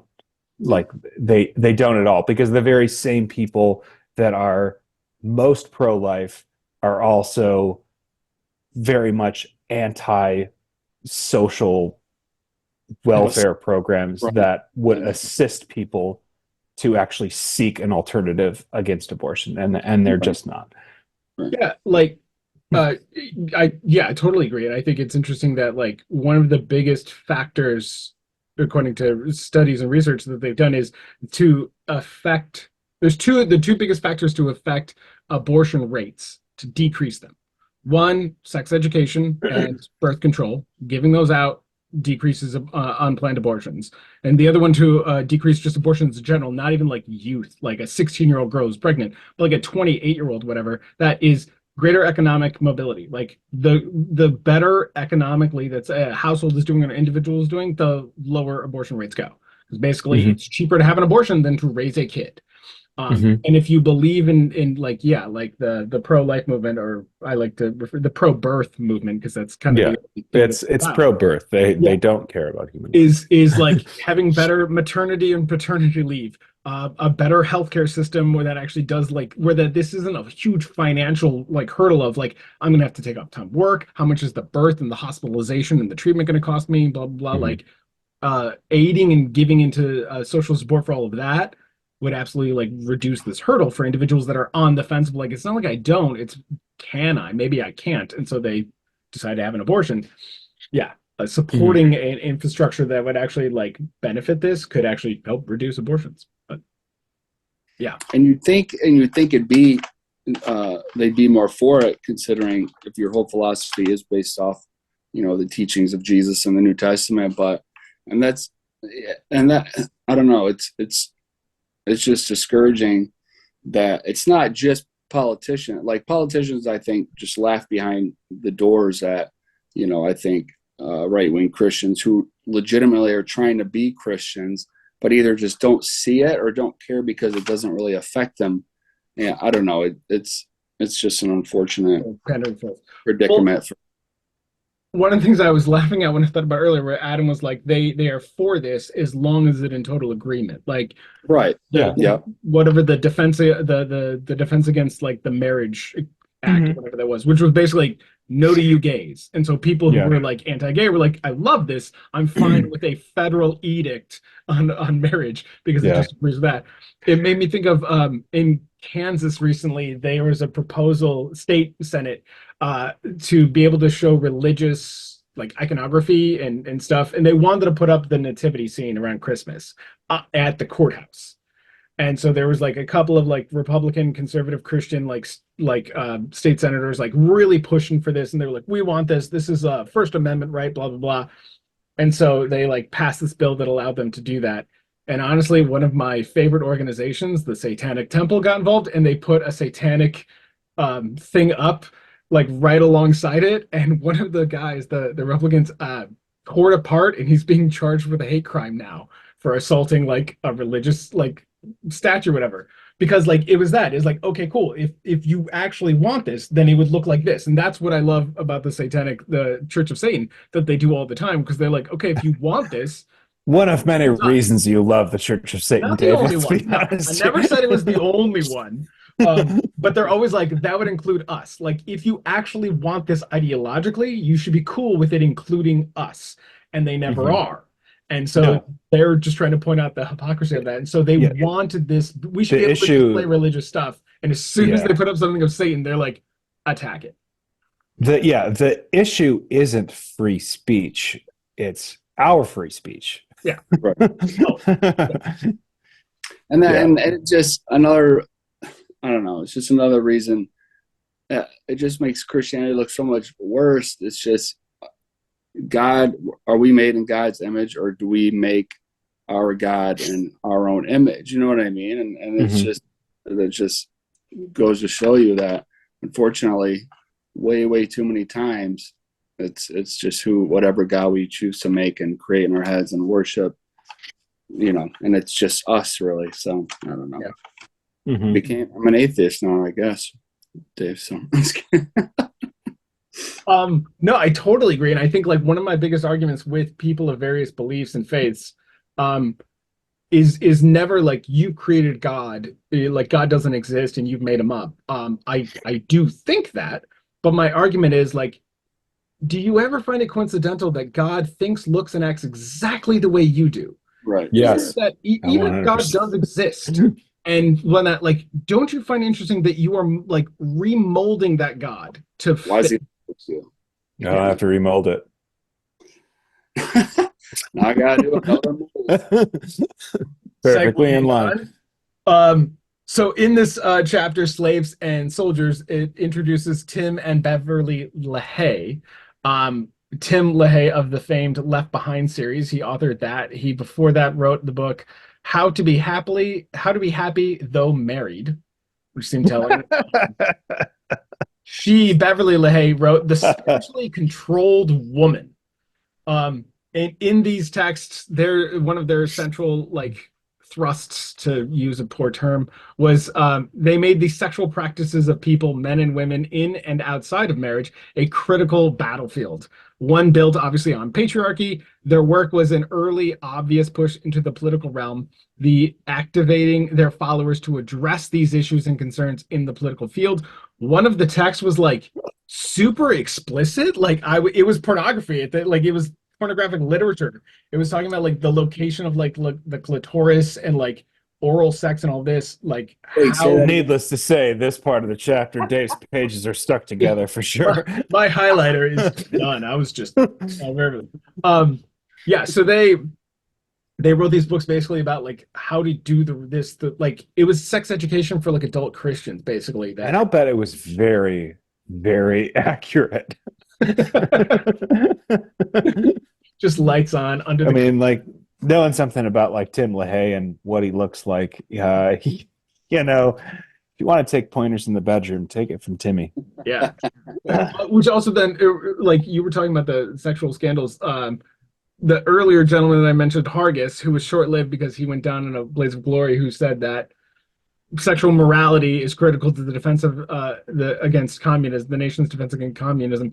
It had an excerpt in there that he started, I can't remember a school, and one of the male graduates got engaged, got married, was on his honeymoon with his wife, and confided in her that he had had sex before with Haggis. And then his fiancee wife said, "So have I." And so he was banging all the men and all the women at the school, like his school, like, and so that was the beginning of his downfall. Um, Well, yeah, at least it saved their marriage. They kind of start off on equal footing. So can't point any there's fingers there. that. Yeah. Um, Well, uh, yeah, so their work was definitely about like I think it talks about it reinforced the rules of this hierarchy that like men that the household should model the biblical model of like the church basically. Men are ahead of women and are in charge. That's what the household should look like. That's the hierarchy that should then permeate society. And then they started kind of doing this shift towards that needs to be overtly manifested in your political activity, where before it always seemed like there was some slight disconnect or at least a de-emphasis on the way you think your household should be, these values, or the way society should be built. That transition to then therefore that should be manifesting in the ballot box for us kind of sometimes seemed to be lost somewhat. There were Schlafly was obviously one, but like again, Rushdoony was the person who was kind of advocating for all of this, and it was just too far out there and couldn't catch hold. they Hmm. started this I think shift a lot, and we're getting into like the mid to late 70s, and then obviously it introduces the man of the hour, Jerry Falwell, as the next major man. He is one of the central founders, co-founders of the Moral Majority. He authored a book called Listen, America. He wove all of his preaching and religion into his politics. They were the same. The issues facing Christianity were political policies, both foreign and domestic, including Christian nationalism, a strong defense, pro war, racism, which is to say being pro segregation, homosexuality and abortion, etc. Like, again, his book, like Listen America, like he was a like a preacher man who everything was basically entirely through that. He put the politics before the religion. It was no longer for him. That was like, from in my mind, that was the step from the LaHaye's to him. Was they were like, hey, your Christian views should manifest in politics. His seemed to be, these are our politics, and they happen to coincide with our like religious views, but that politics was the first and the foremost for him. Like, he absolutely wed those. And this is, as we move into the 80s, this the Moral Majority was an emerging force in the political realm, and it was very, very big. um I have a couple questions, but I was going to pause there. Your guys' takeaway from these two fascinating characters. Yeah, I mean, I think that like LaHaye is very much like coming from maybe like a male perspective of uh, Morgan and Yeah. Schlafly,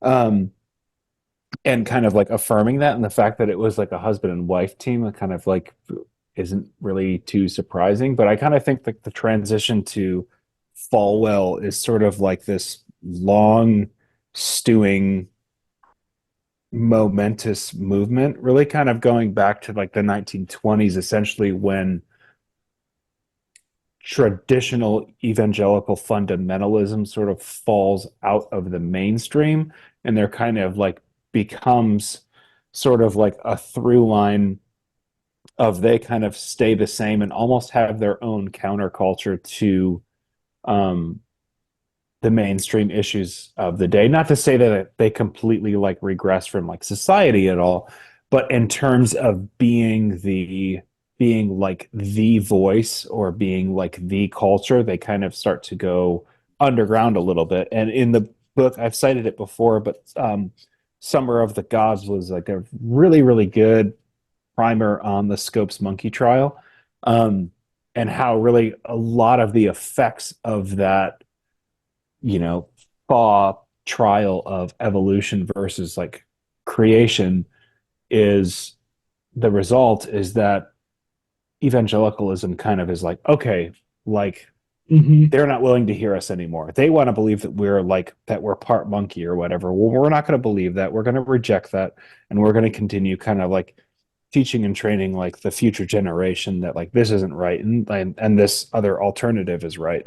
But Um, they recede from like the public in that way. yeah, exactly. And like but like they start popping up again when it comes to a lot of these like different um a lot of these major developments throughout the 19 or throughout the 20th century. um and so I mean like they do are kind of at this point where like the roaring 20s are going on, this trial is going on, and it's not so much like creation versus evolution. It's not like this debate of traditionalism or like traditionalist science or philosophy or anything like that. It's really kind of like a cultural understanding of how a religion is embedded in that culture.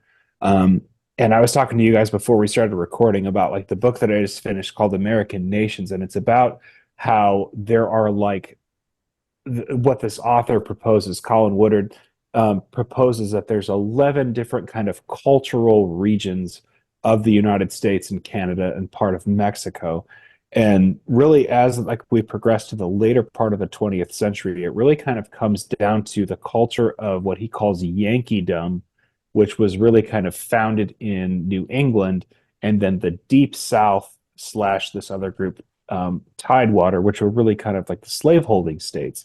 And so a lot of like the southern part of it has this culture of preserving our structure, whether that's economic, whether that's sociological, or even religious. It's all about like preservation and resisting this this change of times. And so like you have the civil rights movement where a lot of the segregationalists are fighting against this idea of changing the norm.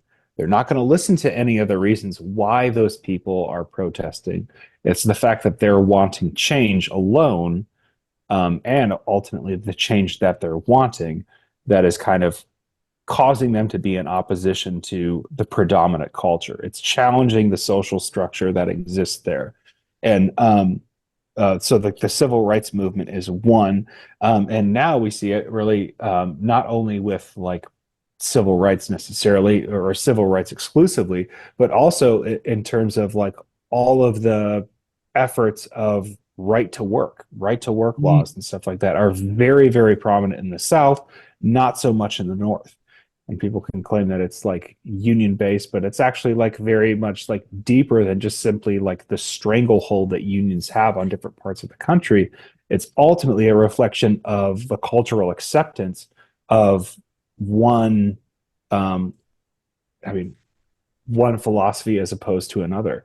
And so like the fact that like Falwell is coming from the South, coming from Lynchburg, Virginia, and decides to go off for a little while and then come back to Lynchburg, Virginia, and build his school that is like centered around like this type of worldview doesn't seem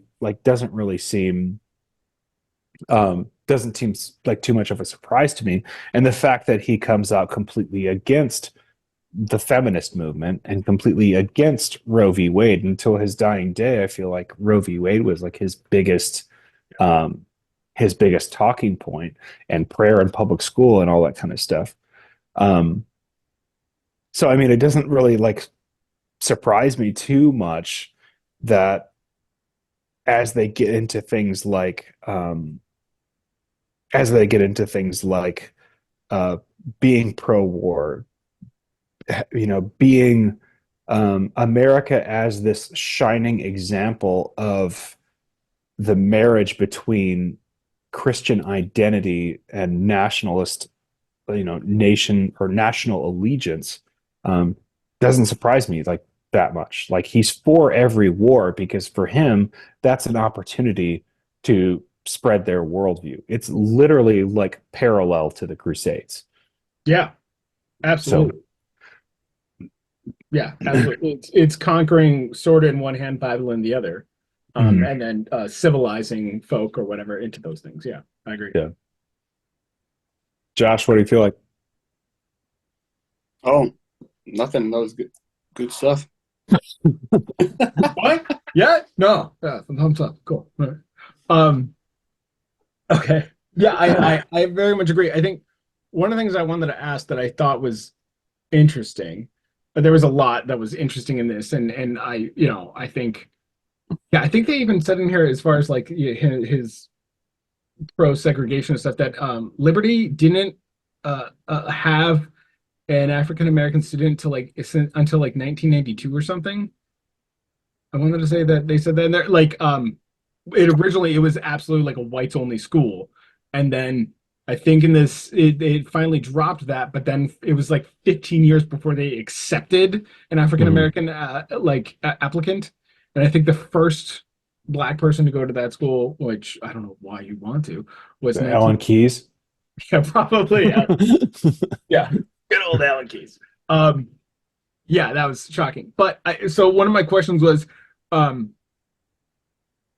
yeah, I think I have my views, but I wanted to ask like tying this again back to the beginning of one thing was that Rushduni, not exactly, but in many philosophical ways, preached a lot of the same things and arguments that Falwell was doing, that Falwell did.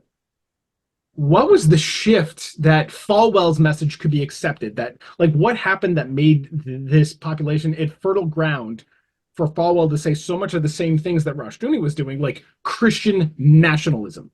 And when Rushdoony does it, he's go out to the fringes, you're batshit insane. And when Falwell does it, he's almost appointing the next president. Like what I think happened it's in this change? I think it's more probably like a question of timing. That's it. Falwell kind of like rises to prominence around like the 1970s, when it's sort of like the aftershock of, you know, the worst anecdotes of the 1960s, in terms of like the sexual revolution, the civil rights movement, like in um, the anti-war movement. Like there's the 60s were like a major time of upheaval. And like to me, you know, as a teacher of history, like a lot of times it's like so easy to find things on the 60s because like you find all these like stupid documentaries where people are like, oh yeah, like we changed the world. Like, yeah, I mean, like every single decade has some kind of like um significant change. And the 60s had a whole lot of significant changes to it. Yet, to me, what I think is like so interesting is kind of looking at like the early 70s, Hmm. like when like hippies aren't really a thing anymore. Like nobody's really just kind of like priest, you know, peace, love, like tune in, drop out, kind of like that kind of stuff. It's more of like we've been fighting a war in Vietnam for a long time. Um, there are still parts of our country that like don't have that haven't been segregated yet. There are churches still being bombed, like, and now like in the elements of the anti-war movement are even bombing our own government. And we have this guy who's in office right now who's saying that like he's going to be like the rule of law, like he respects the rule of law and people are going to understand it. And it seems like he may have broken that rule of law. It's like kind of this like major hangover, I feel like.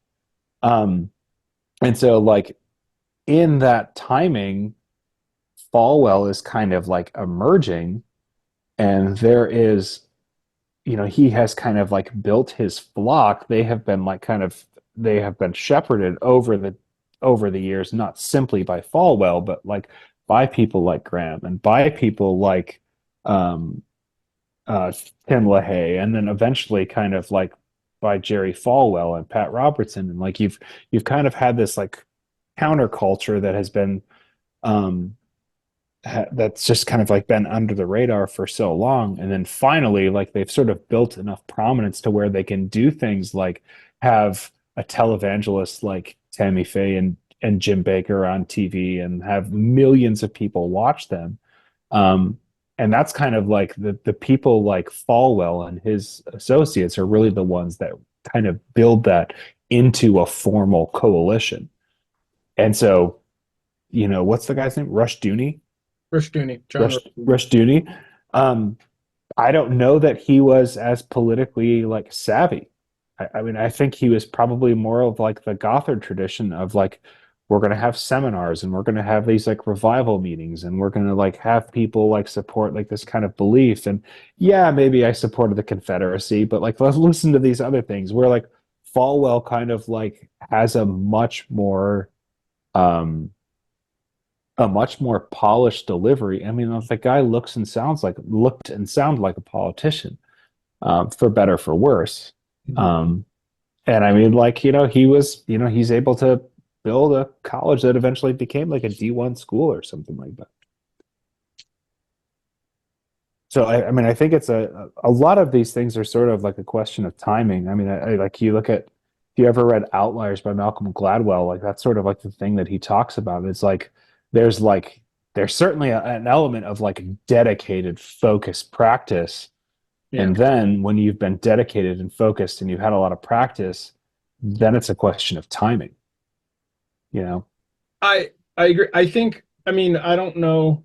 I don't think that Rushdoony was I'm not saying Falwell was a gifted orator and really good at like passionate and could like kind of sweep you up in a way. And maybe Rushdoony wasn't as gifted, but Rushdoony's messaging, his philosophy, what he preached was so much the same. And my Mhm. whole take has been was you that you needed the post 60s reaction for Falwell to have fertile ground. Mm-hmm. If basically the 60s as we think of it, and which includes like the Vietnams, the Civil Rights Act, all era, feminism, like if those things didn't occur, Falwell would have fallen on mostly deaf ears, the same as Rushdoony. He Mm-hmm. succeeded in a way, or they did because of that. If that's timing, yeah. But I think like that's what changed the landscape, was that suddenly there's a whole population coming out of and trying to recover or react from and is appalled by all that they saw in the 60s and early 70s. And then Falwell is there for that. Mm-hmm. Yeah. I Josh? Yeah, like Adam said, I just can't believe Liberty is a Division I program now. Basketball, football. That's the takeaway. One takeaway. You see Liberty, they're playing. They're dealing schools. The attorney, the football team was good. I'm like, this is the same Liberty that Jerry Falwell started. Like, what is going on? Yeah, they're still pretty sketch academically. They did allow one Sauce Roland, so I mean, like they're not, all up there. It's got to be God ordained, in my opinion. Yeah, yeah, maybe. So one of the last things that I had on this, which I found interesting, the book touches on it a little bit, but there was another book that I was reading that kind of unpacked it more, touched on it a little bit more, which I found just strange as that. The Lorax, right? Yeah, good. Man, it gets you every time. I found it so fascinating that so there is this emerging Falwell-esque movement, the moral majority, which is I think a culmination of several stages, and it does sort of come, and you need the Schlaflys and the Morgans before him and LaHaye sort of building this ground for the moral majority to emerge, which is not just Jerry Falwell, but they really hit sort of central. They emerge into sort of the national spotlight right at the end of the 70s in a political realm, politically, in contrast to Jimmy Carter. And it talks about how Jimmy Carter was not maybe the greatest president, and but that he was viewed as weak or inept, and that their messaging that we need power and men are masculine and this maleness and this strength, and like we got to go like blow the shit out of everyone and then tell them how to live and give them the Bible, etc. But what I found interesting was that like Jimmy Carter was probably the last overtly, at least for me, religious, like Christian president, right? who I believed, who spoke to like, I want to do this, like, how do I model this? And I want to like, how do we build this out? Like, if they wanted to infuse Christianity in politics, like Jimmy Carter was kind of the most overtly outspoken person doing that at the time. And they were like, no. And they rejected that. And I found that so striking. And the book, it touches on a little book that as Falwell and the Moral Majority are emerging, that Jimmy Carter falls into their crosshairs, and they want to fight for something else. Mm-hmm. Yeah, I mean, I think that kind of goes along with like the idea that everybody's fine for like religious freedom, freedom of speech, freedom of expression, as long as it's their religion, their speech, and their expression. I mean, like,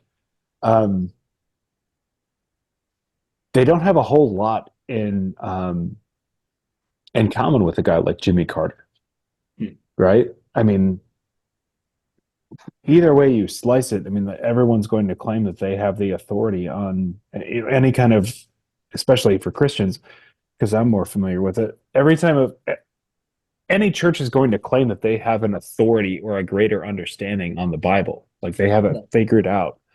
This is what you should do. This is the type of Jesus that we worship. Falwell didn't worship a Jesus of the Sermon on the Mount. Right. Jimmy Carter probably does, but Falwell didn't. Falwell is definitely like modeling his understanding of God as just, as wrath, as vengeful, as, John Wayne. Smiting out the sinner, as long as we have the power to determine who the sinner is. They talk about like one of the big things that Jimmy Carter did that really, really angered the evangelicals was um, pardoning draft dodgers.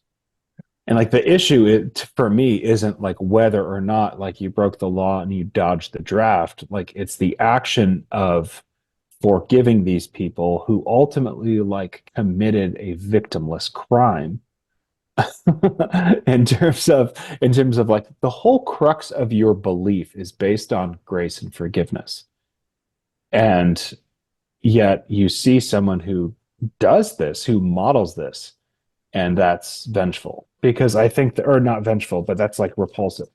And I think that part of that fundamentalist movement isn't so much grounded in scripture or understanding of truly biblical principles as it is in American culture of the 1940s and 50s. Mhm. You know, this culture that has been based off of, we just finished World War II. We just went on this monumental moral crusade. We saved the world from Japan. We saved the world from the Nazis. Now we're going to save the world from the communists who are trying to take God and um, morals out of everyday life. I mean, like Falwell played to that, right? We talked about that a little bit. Um, and so recognize, like seeing a person like Jimmy Carter, who, you know, as a president, I certainly don't rate him very high, but in terms of a person and as a person that I probably like have more in common in terms of faith um, than any of the other presidents, um, they run into it. They run into a problem because they have a Christian in the office who doesn't validate their beliefs, who doesn't validate their discrimination or segregation and lack of forgiveness and understanding. Because he doesn't validate them, he's a pariah. When you say them, are you talking Mhm. about like the movers and shakers, the bigwigs within the Mormon majority, or Yes, yes. okay. I agree with that totally. I think Mhm. what I surprised me was that they were able to sell that to the masses, to their followers, to so many Christians who, I mean, like, and I know that I Jimmy think it. Carter didn't do terrible as far as those demographics on his reelection, but not great. Like Reagan smoked him Mhm. within that evangelical body, and that's sort of surprising to me.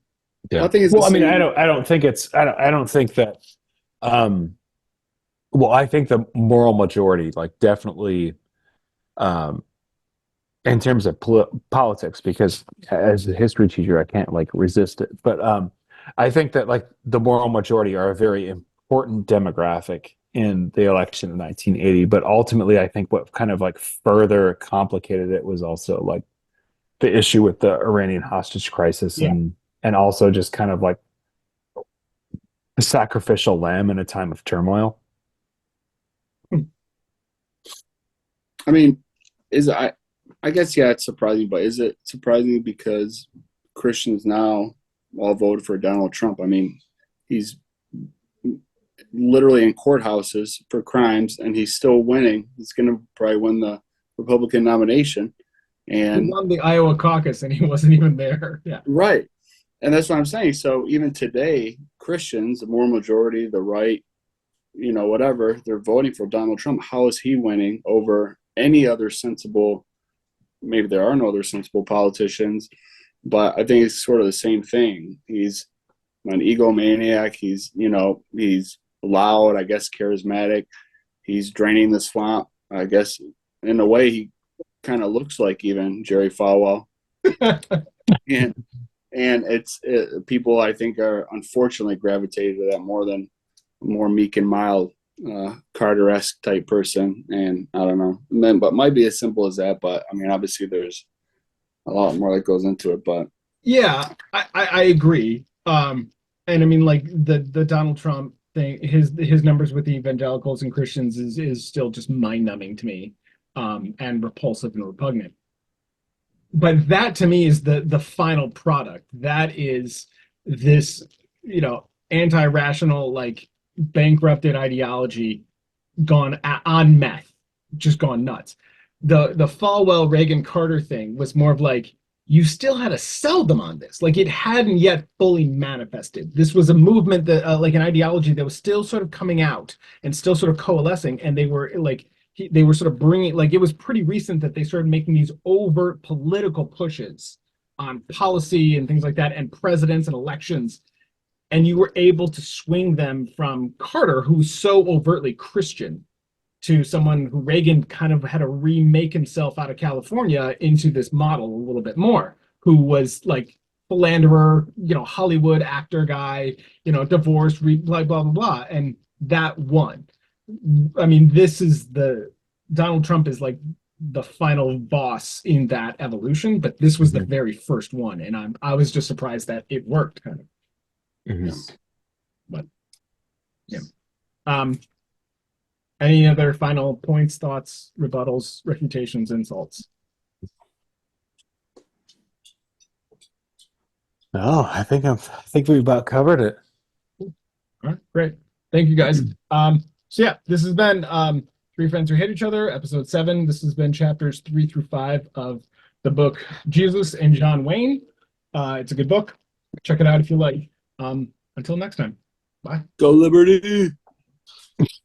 And rest in power, obviously, Carl Weathers.